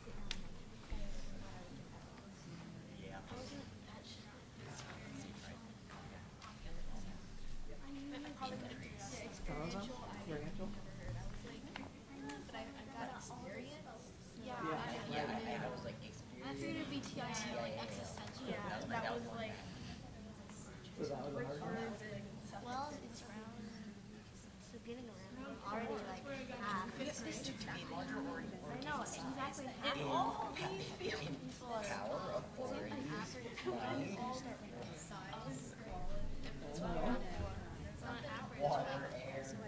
Okay. At least the people thorough. Better than saying this. Before we continue, there have been a couple of requests from the audience. While a speller is at the microphone, if you can please not talk. It can be very distracting to the speller. Thank you. Megan? Hi. I'm still here. Okay.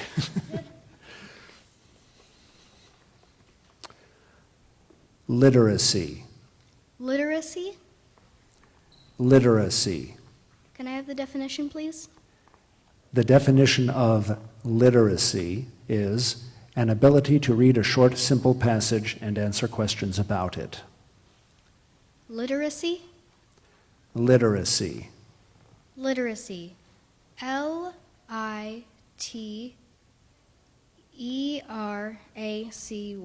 Literacy. Correct.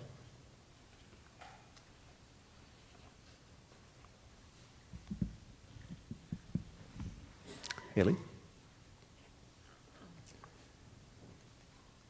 Definitely. Definitely.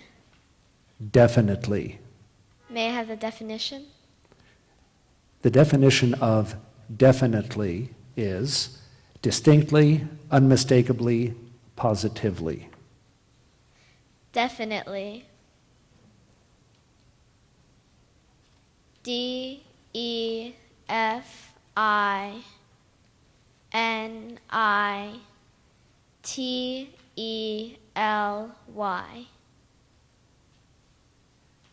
Correct.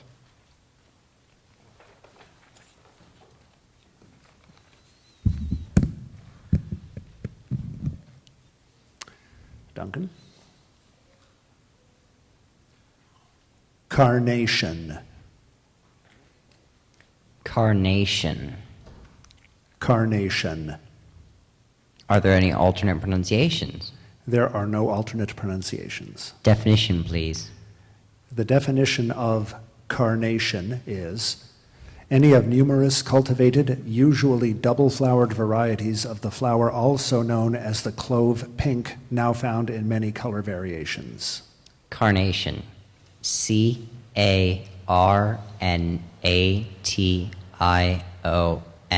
Carnation. Correct. Adeline?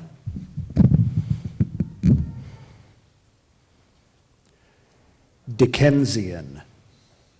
I'm sorry, I need to repronounce that. Dickensian. Could you repeat the word? Dickensian. Dickensian. Dickensian. Definition, please.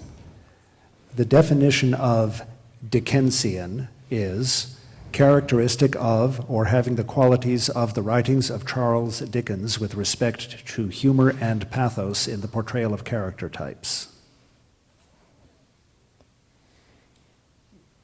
Could you use it in a sentence? Yes. The Dickensian slums of London were perfectly portrayed in the television movie. Could you repeat the word one more time? Dickensian. Dickensian.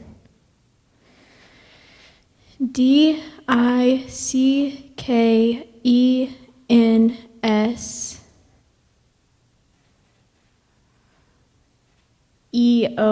Dickensian.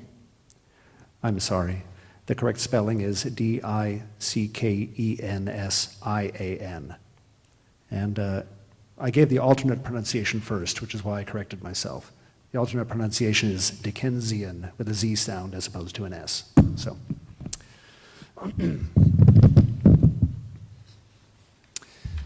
Mega. Lovage. Lovage? Lovage. Lovage. Can I have the definition? The definition of lovage is a coarse herb of rocky or marshy coasts of northwestern Europe and eastern North America with fleshy leaves, sometimes used as a pot herb. Lovage. Any alternate pronunciations? There are no alternate pronunciations. No. None? None. Lovage.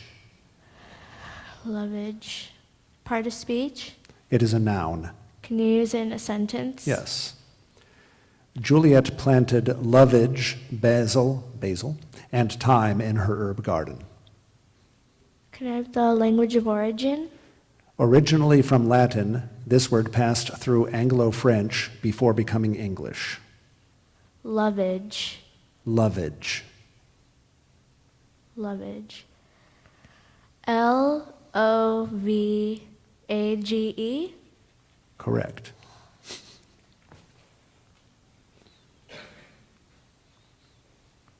Tino? Impudent. Can you please repeat the word? Impudent. Can you please say it again? I'm not hearing you clearly.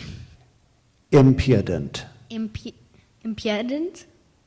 Impudent. Impudent. Impudent. The accent is on the first syllable. Impudent. Impudent. Impudent. There are no alternate pronunciations. Impudent. Impudent. Impudent. Impudent. I am Piedant.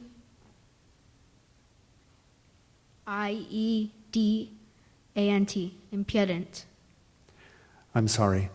The correct spelling is Impudent.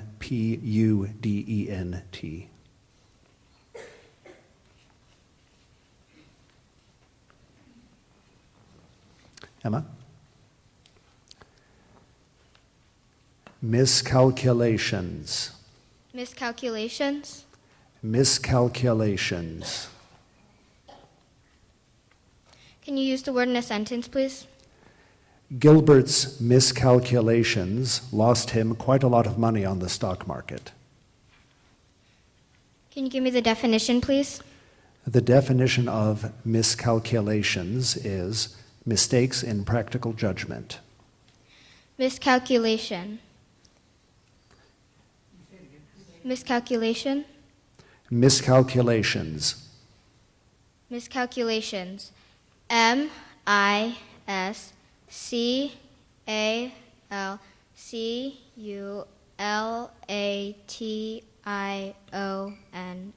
Miscalculations. Correct.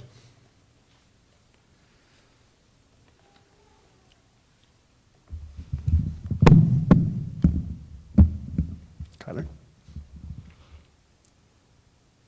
Acerbity. Acerbity. Acerbity. Acerbity. Acerbity. Acerbity.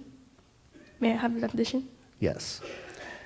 The definition of acerbity is acidity of temper or tone, astringency or sharpness of manner. Acerbity. Acerbity. Acerbity. Acerbity. Acerbity. Acerbity. Acerbity. Asserbity.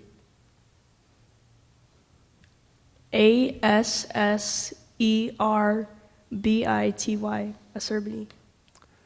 I'm sorry. The correct spelling is Acerbity. Acerbity.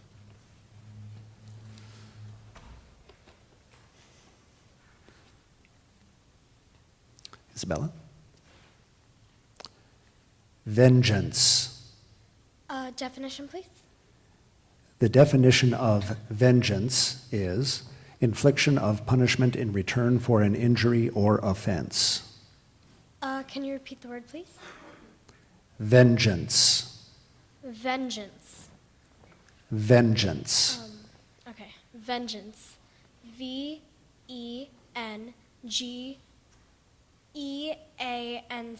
Vengeance. Correct.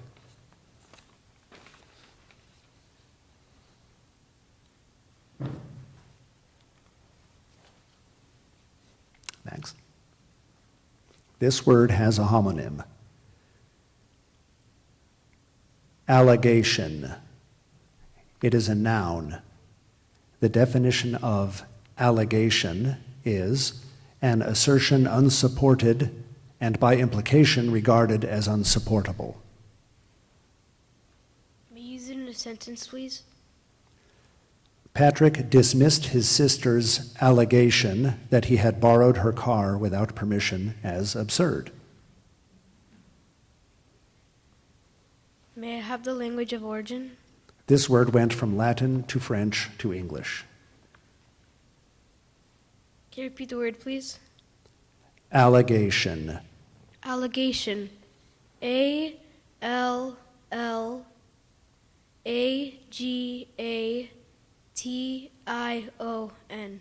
Allegation. I'm sorry. The correct spelling is ALLEGATION. The root is allege.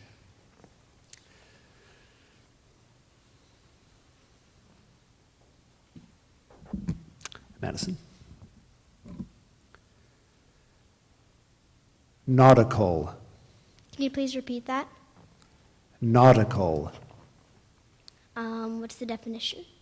The definition of nautical is of, relating to, or associated with sailors' navigation or ships.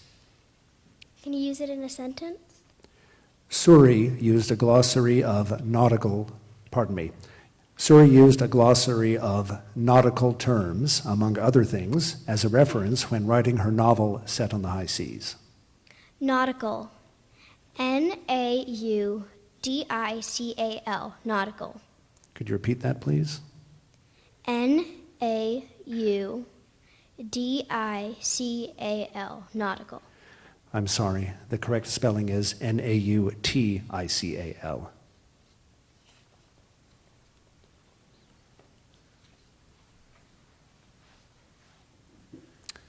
Isabella? Elocutionist. Elocutionist? Elocutionist. Can I have the definition, please? The definition of elocutionist is a teacher of the art of oratorical or expressive public speaking. Elocutionist. Can I have it in a sentence, please? I'm sorry, the question? In a sentence? Yeah. The elocutionist demonstrated the use of gestures and pauses to enhance a speech. Elocutionist. Elocutionist. Elocutionist.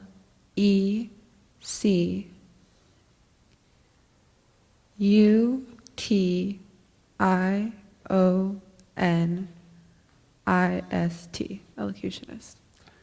I'm sorry. The correct spelling is Elocutionist.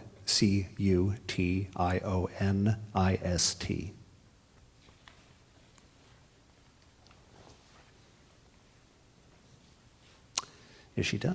Mm-hmm. Tolerant. Tolerant.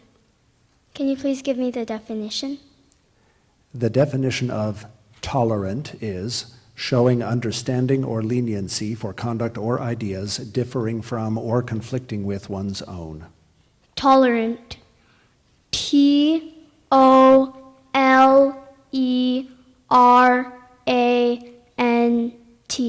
Tolerant. Correct. Jen? Intriguing. Intriguing. Intriguing. Could I please have the definition? The definition of intriguing is engaging the interest to a marked degree. Intriguing. Could I please have the language of origin? The first part of this word is from a Latin word that passed through Italian before becoming French, and the second part is an English combining form. Could I please have the part of speech? It is an adjective. Intriguing. INTRIGUING.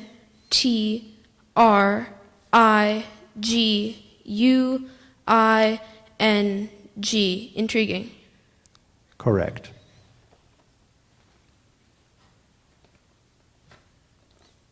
Doreen? Grossiteria. Can you repeat that? Grossiteria. Grossiteria? Grossiteria. Grossenteria. Grossiteria. Grossiteria. Definition? The definition of grossiteria is a self-service store that stocks staple foodstuffs and usually meats and other foods and many household supplies. Language of origin, please. The first part of this word is from a French word that then became English, and the second part is from an originally English word.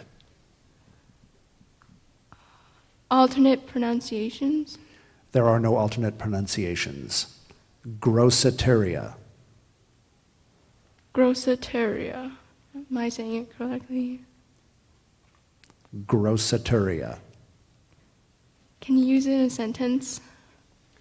Patrice bought 4 lemons at the grossiteria.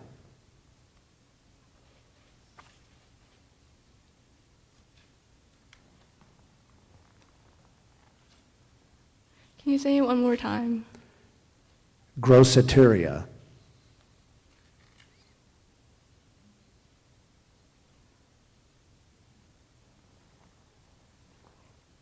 Grossiteria.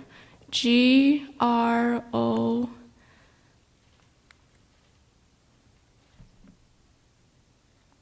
SSATERIA. Grossiteria. I'm sorry, the correct spelling is GROCETERIA, as in groceries.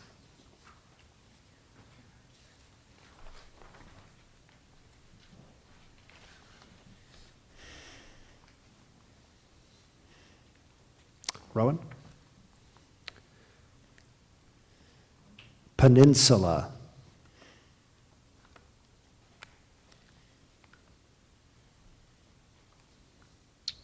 Definition, please. The definition of peninsula is a piece of land jutting out into the water.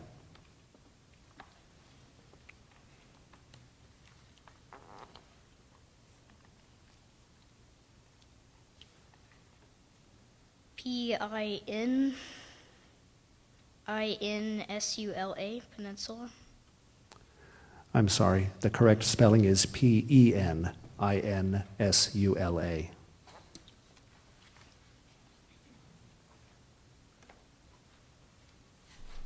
That concludes round 4.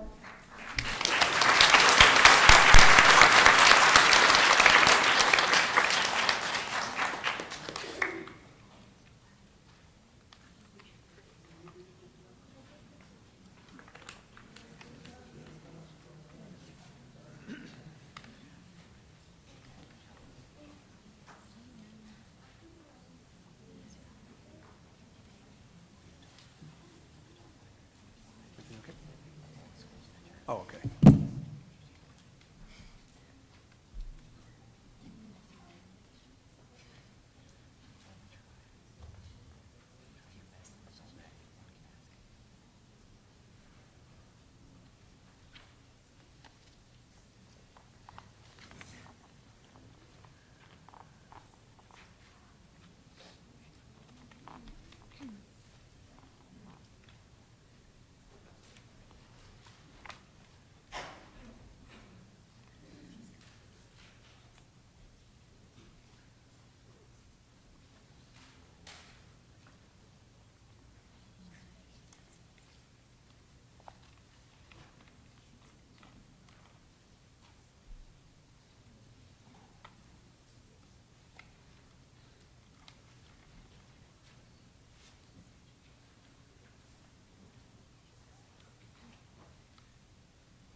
And we have a challenge.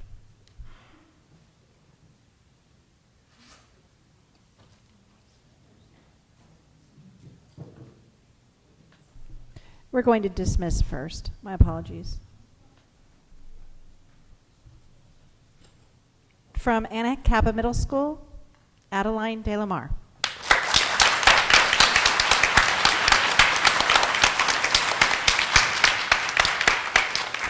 From Fremont Intermediate, Tino Cortez.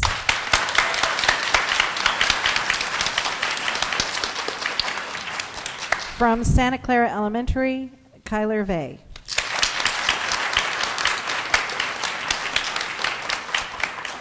From Mary Law Private School, Max Ariola.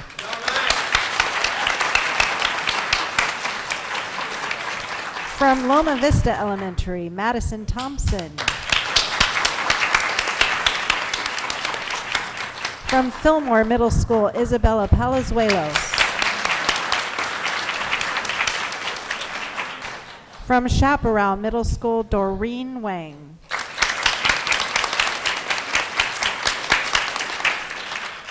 And from Topa Topa Elementary, Rowan Galuli.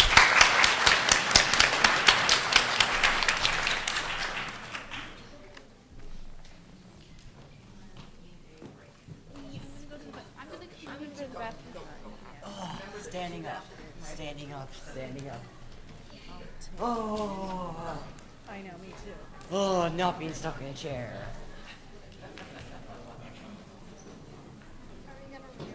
Yes. Oh, yeah. We are down We can probably all fit in one row now. We're down to like 8 people. All right. Here we go.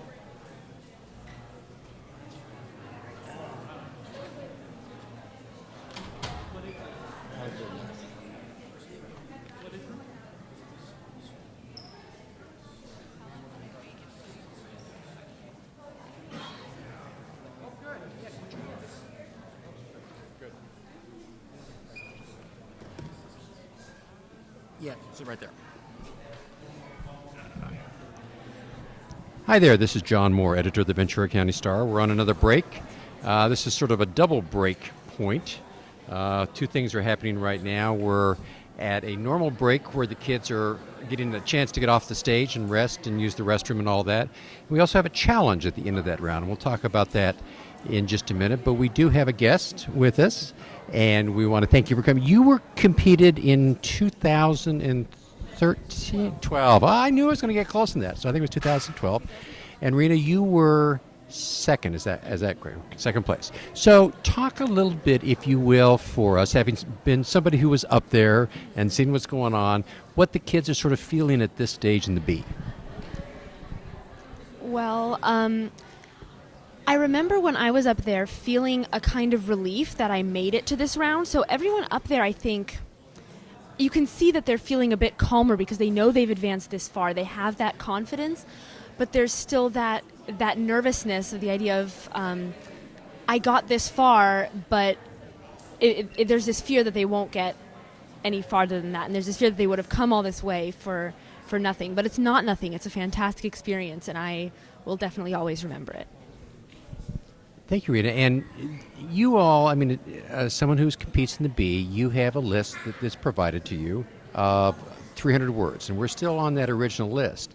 But of course, you can't memorize that. I mean, that's hard. Nobody could do that. So if you could sort of explain the process of how you went about learning the words on the list so you could be better prepared when you actually got to the B. Well, to start with, I looked over all the words, and I highlighted the ones that I didn't already know how to spell. And there's also, I don't know if it was provided to us in paper form or if it was online, but there's a pamphlet of the general spelling rules for the languages of origin. For example, words of Japanese origin, if there's a k sound, it'll be a k and not a c. So it'll provide rules like that you can study. So I reviewed those a bit. And also, I think the fact that I was such a bookworm gave me a big advantage because a lot of the words that I was given, I had either run into them before or I had run into related words, and that helped me a lot, definitely. So the roots of origin, I mean, we hear the kids ask for the roots of origin, and to some of us it's like, well, who cares whether it's German or Japanese or whatever, but to someone who's a speller, this then provides them, particularly on a word they're maybe a little uncomfortable with a good and important clue as to possibly how the word might get spelled. Definitely, it makes all the difference. For example, a lot of words of French origin have a silent T at the end, and you have no way of knowing that unless you know that it's a word of French origin, or if you've heard or seen the word before. And I made a mistake of language of origin use. The word I lost on was kodo. It was a Japanese stringed instrument, and I used a C instead of a K, and that's why I remember that rule so well, because that was what got me. Yeah, you always do remember the one that you got out on, don't you? And you have a little bit of a vested interest in the B this year, don't you, in terms of sort of a rooting interest in the pronouncer? Talk a little bit about that for us. Yes, my father's the pronouncer this year. He's been pretty eager to do it, and now that both my sister and I have passed 8th grade and can no longer compete, he really wanted to do it. He's very particular with his grammar, and he very much he's very particular about grammar and spelling, and so there were inconsistencies in pronunciation in the past that bothered him, and so my mom said, why don't you do something about it? And he said, well, maybe I will. And so he became the pronouncer this year, and he's very, very particular. He was studying these words in advance and reviewing them, and he worked very hard for it, and he's very excited. Well, he's doing a great job, and which sort of leads us to the challenge, because what will happen, and just to give you a sense of what's going on with the challenge, is that a parent or a teacher, particularly if a child is ruled that they missed a word, can challenge at the end of that round. And usually what that is a sense that the child potentially didn't hear the word correctly, or when you hear them repeat it, maybe the pronunciation that they were giving didn't exactly match the pronouncer. So they'll ask the judges to review it. And what happens is all 4 of the judges have taken notes throughout each and every round. And they also listen to the pronouncer, and they listen to how the word was pronounced, and they listen to how the speller pronounces it and how it was spelled. And so any sort of challenges that come up, then the judges go back and review it, and we'll hear in a little bit how they ruled on the pronunciation and how they ruled on the challenge. But it's having been around bees for a long time, I can assure you that the one job I would not want to volunteer for is the job of the pronouncer. It's extraordinarily difficult with words that are unfamiliar to all of us, I think. And so did you help your dad when he was practicing for the bee? Well, they did want to keep the words that were going to be used as confidential as possible, so I didn't really look at the lists very much. But he did, test little minor differences in pronunciation on us and see, can you hear the difference between the two things I'm saying? Can you check my pronunciation? But I wouldn't want to be the pronouncer either. It's insanely difficult, and there's little inconsistencies. And as we saw earlier, I don't remember what the word was, but there's some words that the real dictionary pronunciation isn't the one that's commonly used, and that's led to some misspellings. So it's a very, very difficult job, and I have so much respect for anyone who does that. I agree, a lot of respect. And when you think about it, if you've been watching along, I mean, we've had some words, some words that I didn't know. I mean, I know not in this past round, but in the previous round, one of our younger spellers, Shanna Blair, who's only a third grader, if you can believe that, in the third grade, got the word stomacher. Well, stomach I can get, but I had never heard of the word stomacher. I didn't know that there was a piece of clothing that was called stomacher. She missed it, but I think it shows that there are words out there. There's lots of words out there. There's another one in the last round, grosseteria, which, I know grocery, I know cafeteria. I never knew that anybody had ever put it together into a single word. So you're always going to run into words that are absolutely unfamiliar. And that's where really the background comes into a lot of importance, doesn't it? Absolutely. There's always the reason it helps to read so much is just to have experience with reading. A lot of people joke that to win the spelling bee you have to memorize the dictionary. You really don't, but you need to have a good grasp on the general rules of language and also just a good wide vocabulary so that you can make inferences like that. Do you think, Rena, as I sort of watch and listen to various bees, one of the things that strikes me is that, I love to read and I've always read, but I recognize that there are times when I read a word that my pronunciation is probably wrong in my head, even though I don't say it out loud, but I'm thinking of it in pronouncing it differently than what it truly is. Is that a problem for a good reader sometimes? Well, that's where definition comes into play, because if you've read a word in a book and you've seen it in context, you have to be aware that when you're reading you might not be able to guess the exact pronunciation, but if you hear the definition and you think, okay, that is the definition of the word that I read, maybe I was pronouncing it wrong, and then of course you ask for alternate pronunciations, but definition can be a huge help in that as well. You should always, use all the information you can get. Well, and I think that's always a good rule for all the spellers, and as we get down to the end, because I think we're down to about, my math may be off, I think we've got 8, maybe 7 left. You will hear them sort of work through all the rules that they can. They'll ask for the definition, and they'll ask for alternate pronunciations and language of origin, and every piece of information they can to help them put together the puzzle when it's a word that they're not familiar with. So this is where, as they say, it really gets interesting. And then at some point here in the near future, we're going to switch to words that you haven't studied and that aren't familiar. Was that scary when that happened when you were up there? Oh, definitely. I don't remember the exact point that it switched, but I do remember that some of the words were words that I had never heard of before. I had never heard of similar words. I kind of had to use the definition, and you have to use all the information together. Definition, language of origin, even part of speech can help with a lot of the endings of the words. And there's always guesswork involved.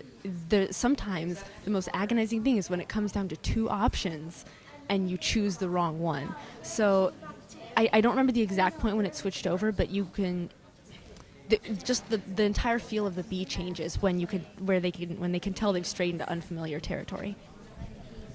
That's such a good observation, because it does, and clearly the room sort of empties out a little bit as parents of kids who have been eliminated leave, but you can feel that sort of the tension in the room mount as they're given words that none of us have heard of. And you're recognizing that you've got, kids who are 10, 11, 12, and 13 years old who are figuring out how to spell it. It's a pretty remarkable experience. Well, here's what we're going to do. They look like they've got the kids about back on the stage, and I think they're about ready to return to the next round. Rena, thank you so very much for your time. It was fun. And for all of you, hang tight. We're going to we'll figure out the challenge here in a second.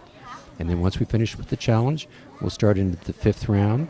And see where we go. Last year it went more than 11 rounds, so grab yourself something to drink and another bag of popcorn, if you will, and hang tight. We're going to start again here in just a moment. Thanks.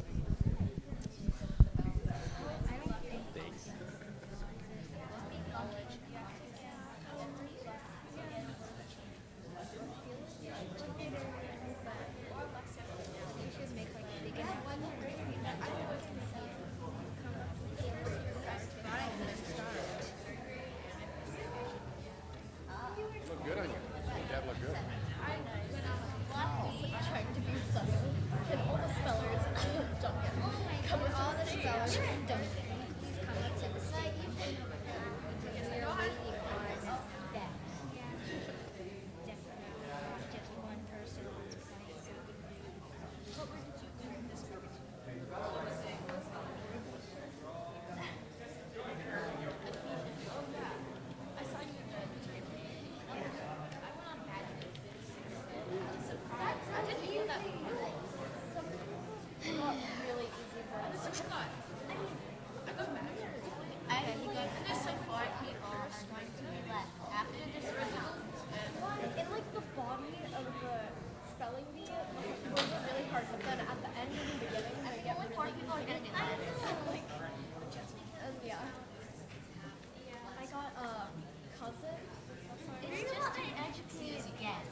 Thank you, everybody, for coming back. We're about ready to start round 5, and we do have an appeal that's outstanding, and the decision of the judges, it was denied. Thank you very much.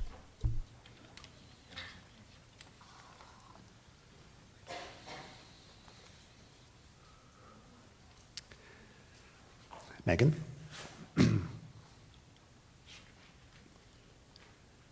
Abatable. Could you repeat that? Abatable. Abatable? Abatable. Definition, please. The definition of abatable is capable of being reduced in degree or intensity. Abatable. A-B-A-T-A-B-L-E. Abatable. Correct.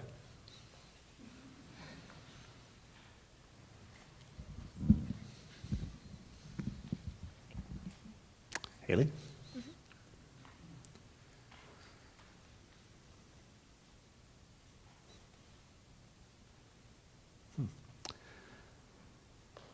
Conceptualize. Conceptualize. Conceptualize. May I have the definition? The definition of conceptualize is form a thought, idea, or notion of. May I have the language of origin? This word is from Latin. May I have the part of speech? It is a verb. Conceptualize. C-O-N-C-E-P-T-U-A-L-I-Z-E.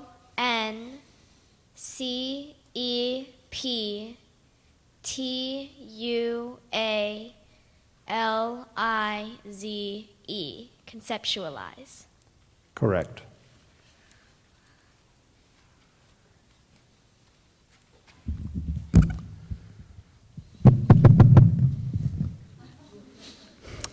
Duncan? Papaya. Papaya. Papaya. Definition, please. The definition of papaya is the large oblong yellow fruit of a tree native to tropical American. Interesting, it says American here. Native to tropical America, that has a pulpy flesh and thick rind and is eaten raw, boiled, as a vegetable, pickled, or preserved. Papaya. P-A-P-A-Y-A. Papaya. Correct. And there is an alternate spelling here, also correct. P-A-P-A-I-A. And I've never encountered that, so we're all learning.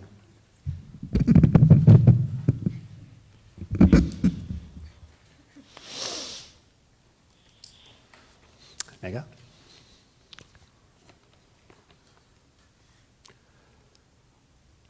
Auctioneer. Auctioneer? Auctioneer. Can I have the definition, please? The definition of auctioneer is one who conducts the sale of goods at a public sale of property to the highest bidder, usually as an agent on commission. Can you use it in a sentence? The auctioneer at the antique sale had a booming voice. Language of origin? The first part of this word is from an originally Latin word, and the second part is an English combining form. Auctioneer. A-U-C-T-I-O-N-E-E-R?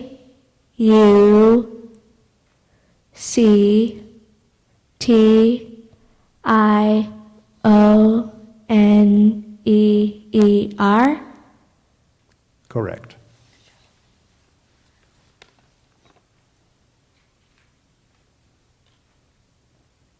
Emma? Countenance. Can you repeat the word? Countenance. Am I saying this correctly? Countenance? Countenance. Can you give me the definition, please? The definition of countenance is the expressive appearance of one's face, a look, an expression. Can you use the word in a sentence? The countenance of the department store, Santa, set Loretta at ease. Countenance. C-O-U-N-T-A-N-A-N-C-E. Countenance. I'm sorry. The correct spelling is C-O-U-N-T-E-N-A-N-C-E.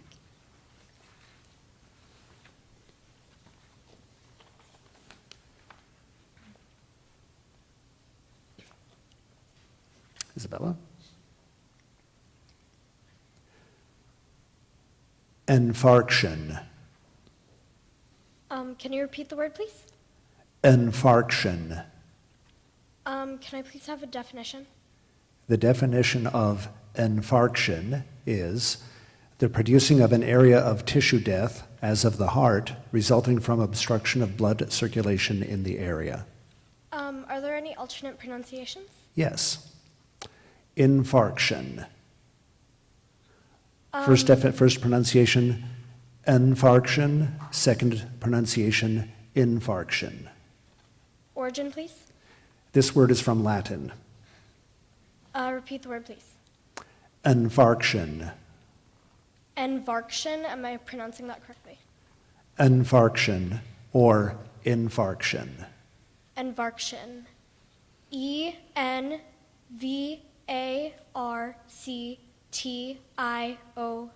Infarction. I'm sorry. The correct spelling is I-N-F-A-R-C-T-I-O-N. Infarction.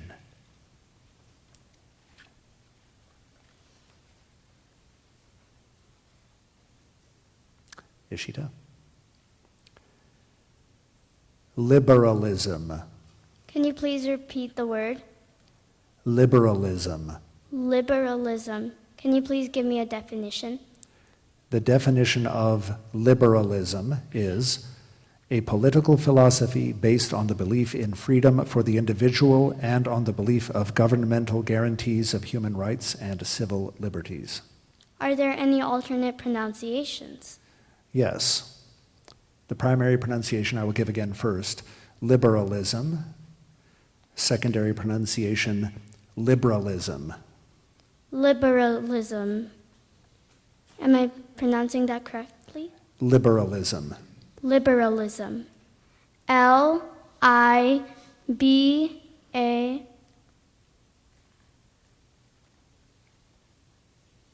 Can you please repeat the word? Liberalism. Liberalism. L-I-B-A-R-A-L-I-S-M. Liberalism. I'm sorry. The correct spelling is L-I-B-E-R-A-L-I-S-M. Thank you. The root is liberal. You're welcome.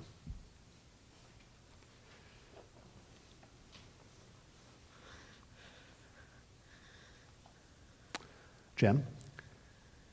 Torpid. Can you repeat the word, please? Torpid. Torpid? Torpid. Could I please have a definition? The definition of torpid is sluggish in functioning or acting. Could I have the language of origin, please? This word is from Latin. Are there any alternate pronunciations? There are no alternate pronunciations. Could I have the part of speech, please? It is an adjective. Torpid. T-O-R-P-I-D. Torpid. Correct.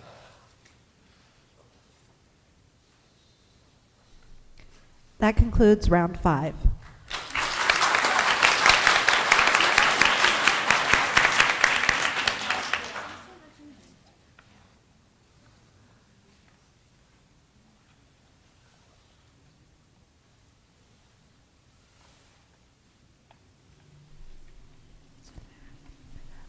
We'd like to thank and dismiss from Medea Creek Middle School, Emma Chow.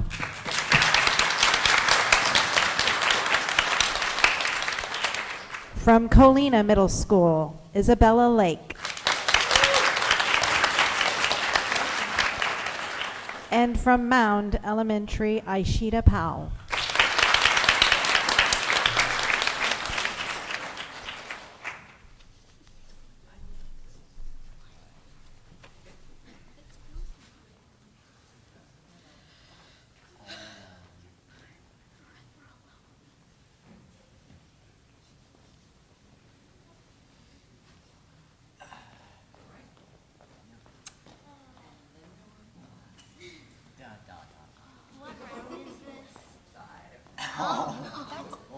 That's actually, and then there were 5 is the title of a book I read. And then there were 5? Yeah, by Elizabeth Enright. It's the 3rd in a series. What? You read and then there were none? What? And then there were none? No, but I got it at the library and I didn't read it. Yeah, I know. I'm a big fan of history. So haven't read it yet.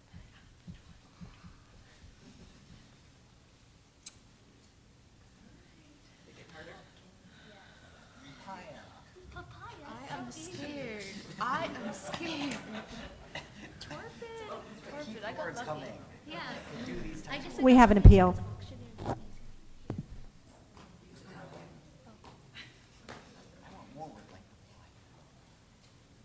No, I want more words. Judges.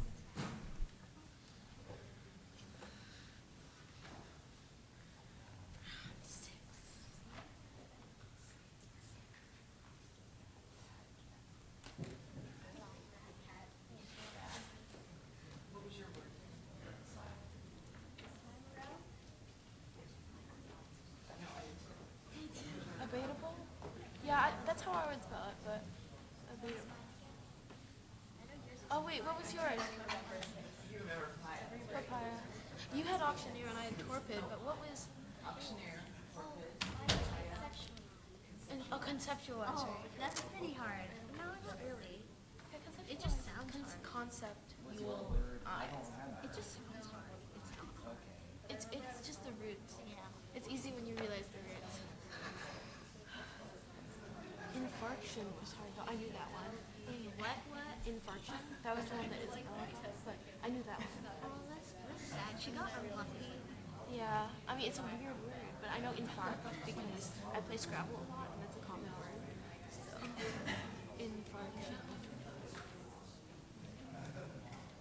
Liberalism was really easy. Wait, what was the one that the other girl got? Because Isabella got infarction. Oh, it was a continent. I knew that one because of poetry. I like to write poetry. For a And I second, read I thought they were. For a second, I thought they were going to say able to be debated. I actually.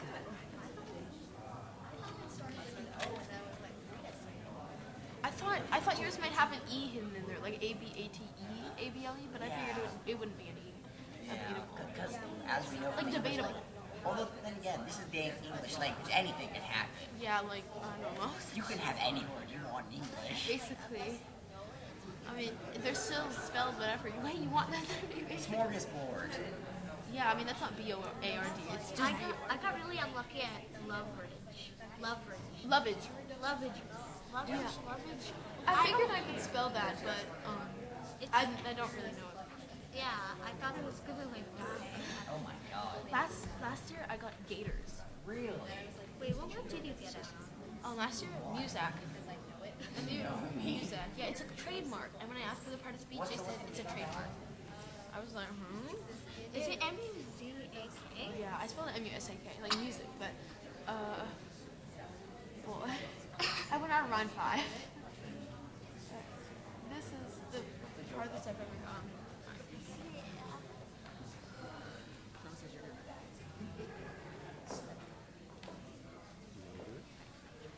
I'm not going against what she said. She said John's going to handle it. She was clear about I predict that like 1 or 2 of us is gonna die after this round. I mean, not literally die, But literally get out, yeah. Yeah. I mean, the words are going to get harder and harder. And then some of us are gonna die. Thank you, everyone, for your patience. The appeal was denied.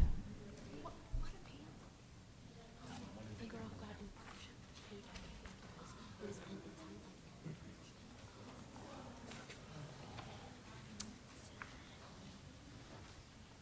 Megan? Abhorred. Could you repeat that, please? Abhorred. Definition, please? The definition of abhorred is detested extremely or loathed. Are there any alternate pronunciations? Yes. Primary, again, I will repeat, is abhorred. There are 2 other pronunciations, abhorred and abhorred. Abhorred, am I saying it correctly? Abhorred. Abhorred. A-B-H-O-R-R-E-D, abhorred. Correct.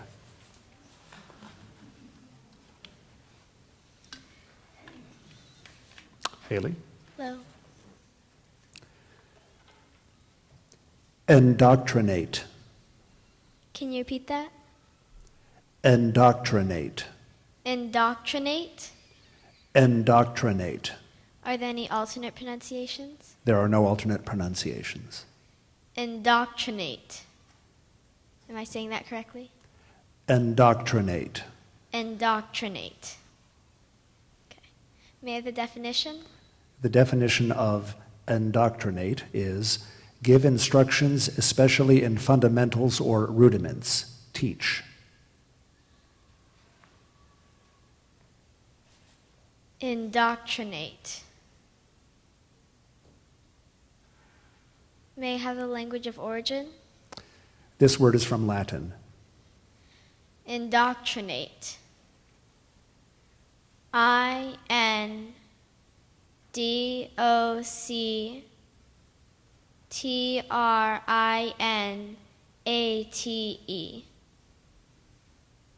Correct.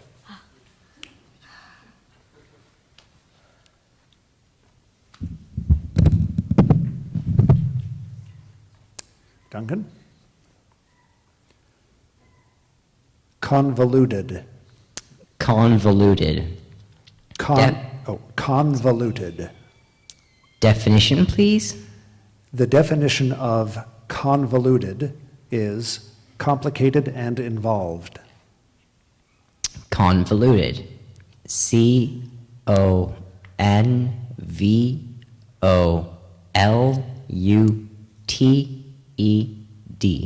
Convoluted. Correct.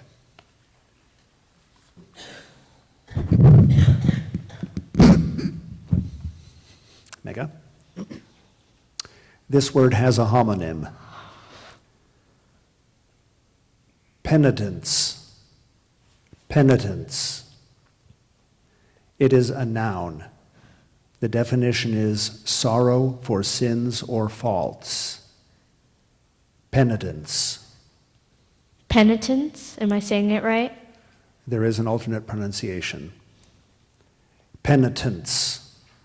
Primary is penitence, secondary penitence. Penitence? Language of origin? This word is from Latin. Penitence. P-E-N-E-T-A-N-C-E?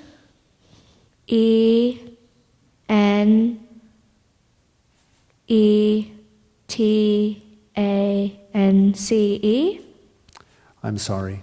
The correct spelling is P-E-N-I-T-E-N-C-E.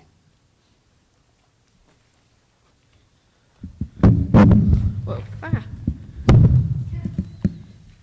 Okay. Jem? Axiom. Axiom. Language of origin, please. This word is from Greek. Definition, please. The definition of axiom is a proposition, rule, or maxim that has found general acceptance or is thought worthy thereof. Could I have the part of speech, please? It is a noun. Are there any alternate pronunciations? There are no alternate pronunciations. Axiom. A-X-I-O-M. Axiom. Correct. That concludes round 6.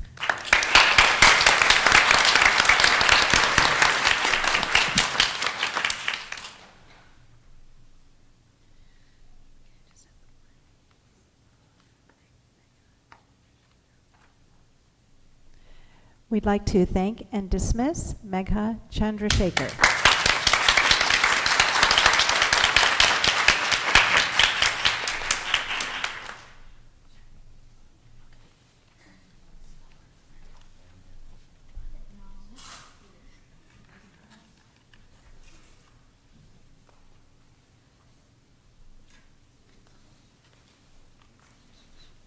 We meet again. Megan? Pillory. Could you repeat that, please? Pillory. Definition, please. The definition of pillory is a device formerly used for the public punishment of wrongdoers that consists of a wooden frame with holes in which the head and hands can be locked. Pillory, am I saying it correctly? Pillory. Are there any alternate pronunciations? There are no alternate pronunciations. Could you use it in a sentence, please? Pam took a snapshot of Julian standing by a pillory in the reconstructed colonial village. Pillory. P-I-L-L-A-R-Y. Pillory. I'm sorry. The correct spelling is P-I-L-L-O-R-Y.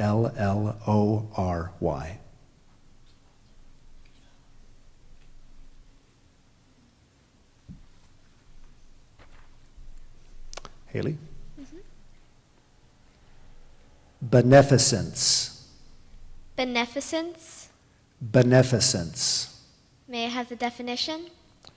The definition of beneficence is active goodness or kindness. Beneficence. May I have the language of origin? This word is from Latin. Beneficence. Beneficence.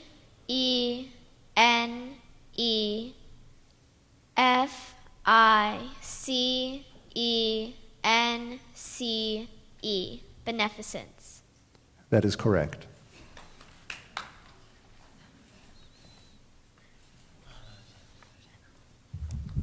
Duncan? This word could be confused with a similar word. Balkanize. I'm going to say it again and give you a little more information. Balkanize. Balkanize. It is a verb. The definition is break up as a region into smaller, ineffectual, and frequently conflicting units. Balkanize. Are there any other pronunciations? There is one other pronunciation. Balkanize.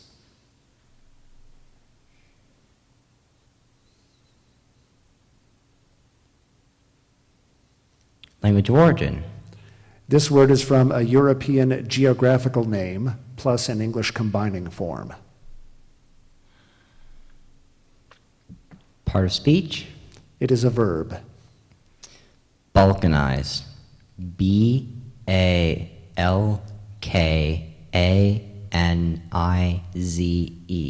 Balkanize. Correct.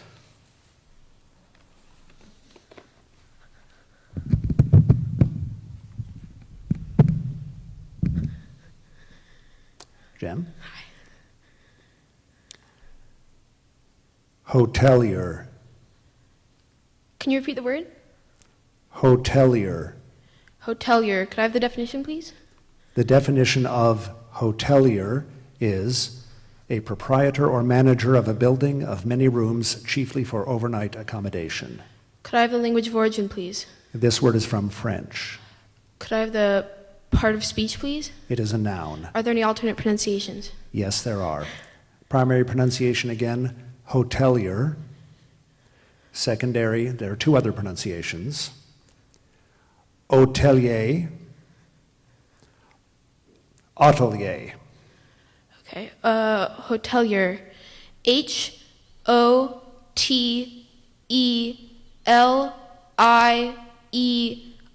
Hotelier. Correct. That completes round 7.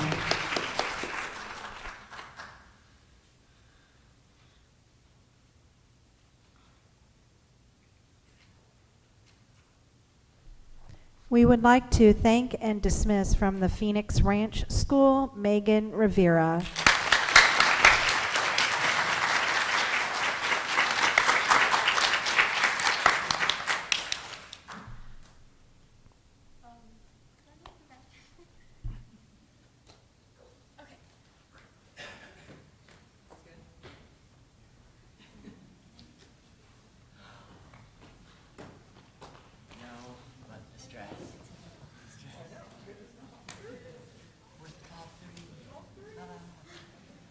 Pressure's on.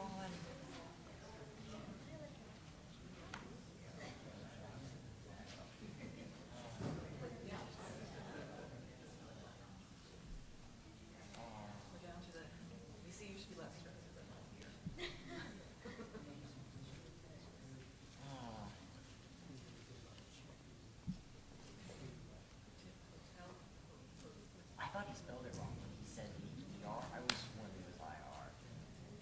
Yeah, I would have totally gotten that one wrong. Oh, yes. Oh. You don't get me. Thank you.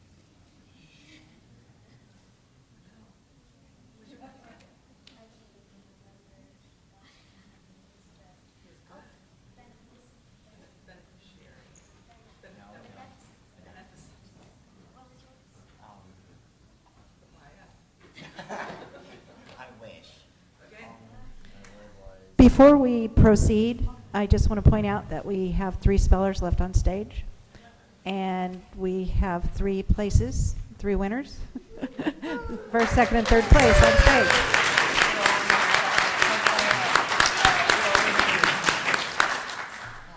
Also, I'd just like to quickly say that the end of B procedure, we'll explain it as we go. So let's go ahead and start round 8.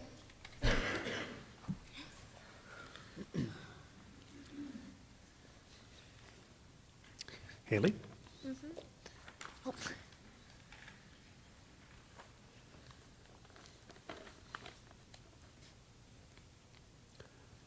Adrenal. Adrenal. May I have the definition? The definition of adrenal is adjacent to the kidneys, specifically relating to or derived from endocrine glands located near the kidneys. Adrenal. May I have the language of origin? This word is from Latin. Adrenal. A-D-R-E-N-A-L.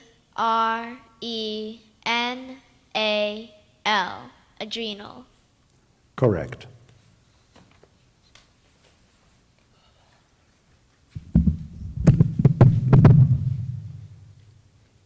Duncan? Presentiment. Repeat that, please. Presentiment. Presentiment? Presentiment. Definition. The definition of presentiment is an impression, conviction, or feeling that something will or is about to happen. Language of origin. This word went from Latin to French before becoming English. Alternate pronunciations. There is one alternate pronunciation. Primary pronunciation, once more, is presentiment. Secondary, presentiment. Presentiment. P-R-E-S-E-N-T-I-M-E-N-T. Presentiment. Correct. And I do need to apologize because I mispronounced the secondary pronunciation for anyone there who's really following. Anybody following this? Anybody at all? I said presentiment and actually should have been presentiment. It's a very subtle difference, but it's there. So, good, you're good. Give you a taste of what I'm going through here too. Okay. Jem? This word could be confused with a similar word. Garniture. Can you repeat the word, please? Yes, and I'll give you a little more information Okay. as well. Garniture. It is a noun. The definition is something that equips or furnishes, specifically the material in fireworks that produces stars, fiery rain, or other display after explosion. Can you repeat the word, please? Garniture. Garniture? Garniture. Could I please have the language of origin? And this word is from a French word. Oh, goodness. Are there any alternate pronunciations? Yes, there is one alternate pronunciation. Again, I'm going to give the primary and then the alternate pronunciation. Primary, garniture. Alternate, looks exact. Oh, I see. Garniture. Garniture. I will repeat them one more time. Okay. Garniture, garniture. Garniture. G-A-R-N-E-T-U-R-E.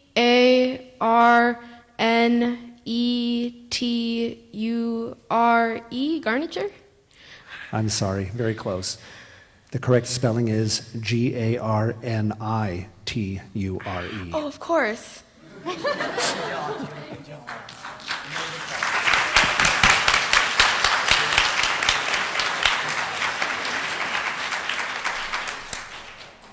Jim, if you could just stay on stage, please. That concludes round 8, and we're moving on to round 9.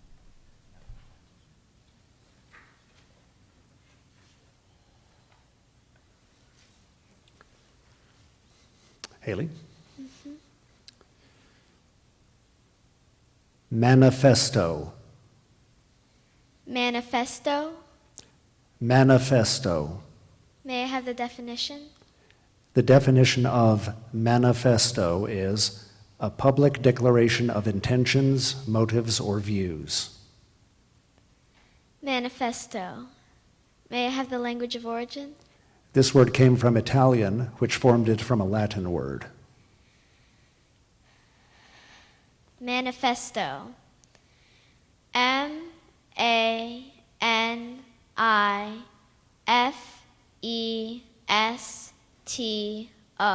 Manifesto. Correct.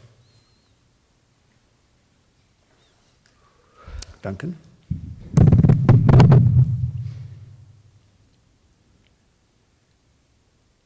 Dyspeptic. I'm sorry, I'm going to say that again. I stuttered a bit at the end. Dyspeptic. I did it again. One more time. Dyspeptic. Dyspeptic. Dyspeptic. Dyspeptic. Dyspeptic. Dyspeptic. Dyspeptic. Definition. The definition of dyspeptic is gloomy or negative. Language of origin. This word is from Greek. Alternate pronunciations. Yes. I will give the primary pronunciation and then the alternate. Primary, dyspeptic. Alternate, dyspeptic. Use it in a sentence. Why not? The editor's dyspeptic views on the election irritated many readers. Part of speech. It is an adjective. Okay. Dyspeptic. D-E-S-P-E-P-T-I-C. Dyspeptic. I'm sorry. It's D-Y-S-P-E-P-T-I-C. Okay. Thank you. I don't know. You're welcome. Duncan, please stay on stage. Yeah, go ahead and sit down. That concludes round 9, and if you could hold on for just a moment.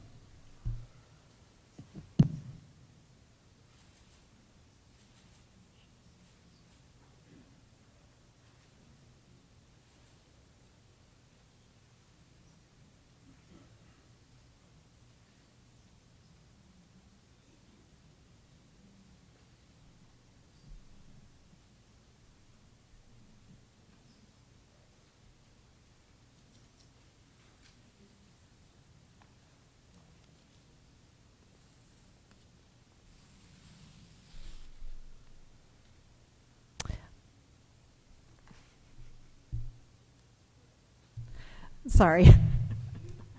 I just wanted to let you know that Haley's the only one left in round 10. So if Haley spells this word correctly, she will be our champion. If she does not, we'll go on to round 11 with Duncan and Haley. So round 10, Haley.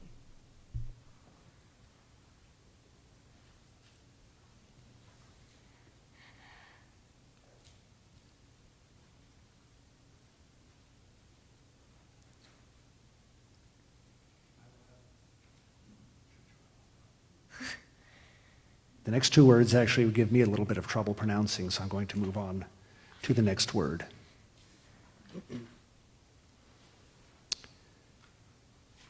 Affidavit. Affidavit. Affidavit. May I have the definition? The definition of affidavit is a sworn statement in writing made especially under oath or on affirmation before an authorized officer. Wait, can you repeat that? The definition of affidavit is a sworn statement in writing made especially under oath or on affirmation before an authorized officer. May I have the language of origin? This word is from Latin. Affidavit. A-F-F-I-D-A-V-I-T.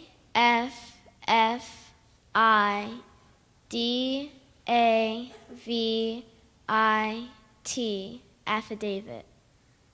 Correct. That is correct.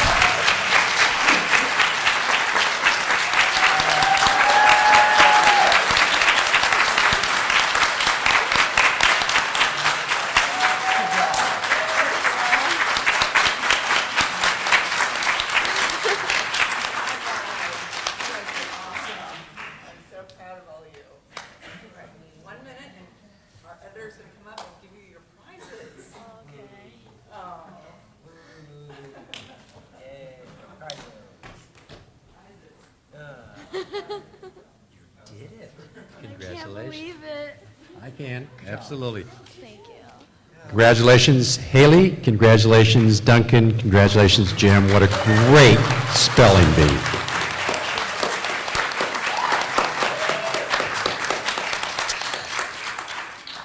This, folks, is the 2016 Ventura County Star Spelling Bee Champion, Haley Jeffers, Las Colinas Middle School.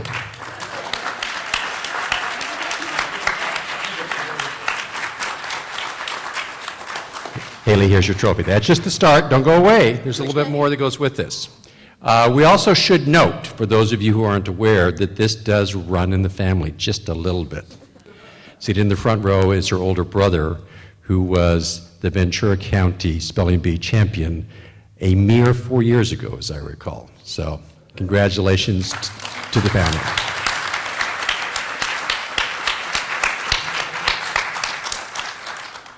So, Haley, take a step back just for a second. Jim, I'd like you to stand up if you would, please. Congratulations to you. We've seen you quite a bit here at the Bee, and you've always performed so great for all of us, and congratulations on your third place finish, Jim Birch. In addition to your trophy, we've got $100 in cash for you and the goodie bag, so congratulations.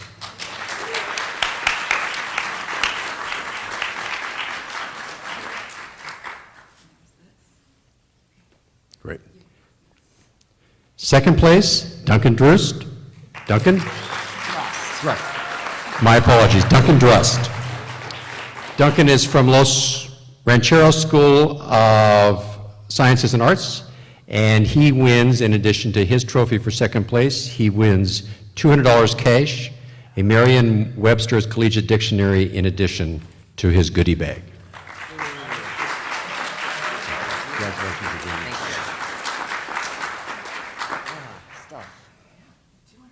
More stuff. You got it.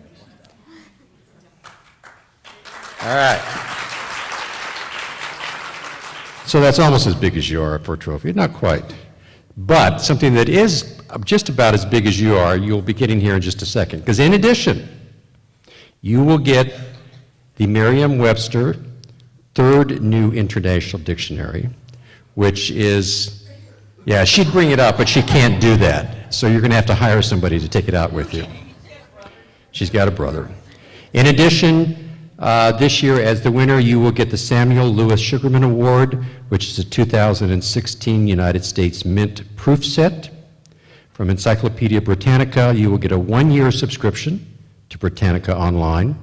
You'll get your goodie bag from the CSU Channel Island and Bennett's Honey Farm, and you also will receive from the Ventura County Star a trip along with a parent to Washington, D.C., all expenses paid, to be our representative at the 2016 Scripps National Spelling Bee.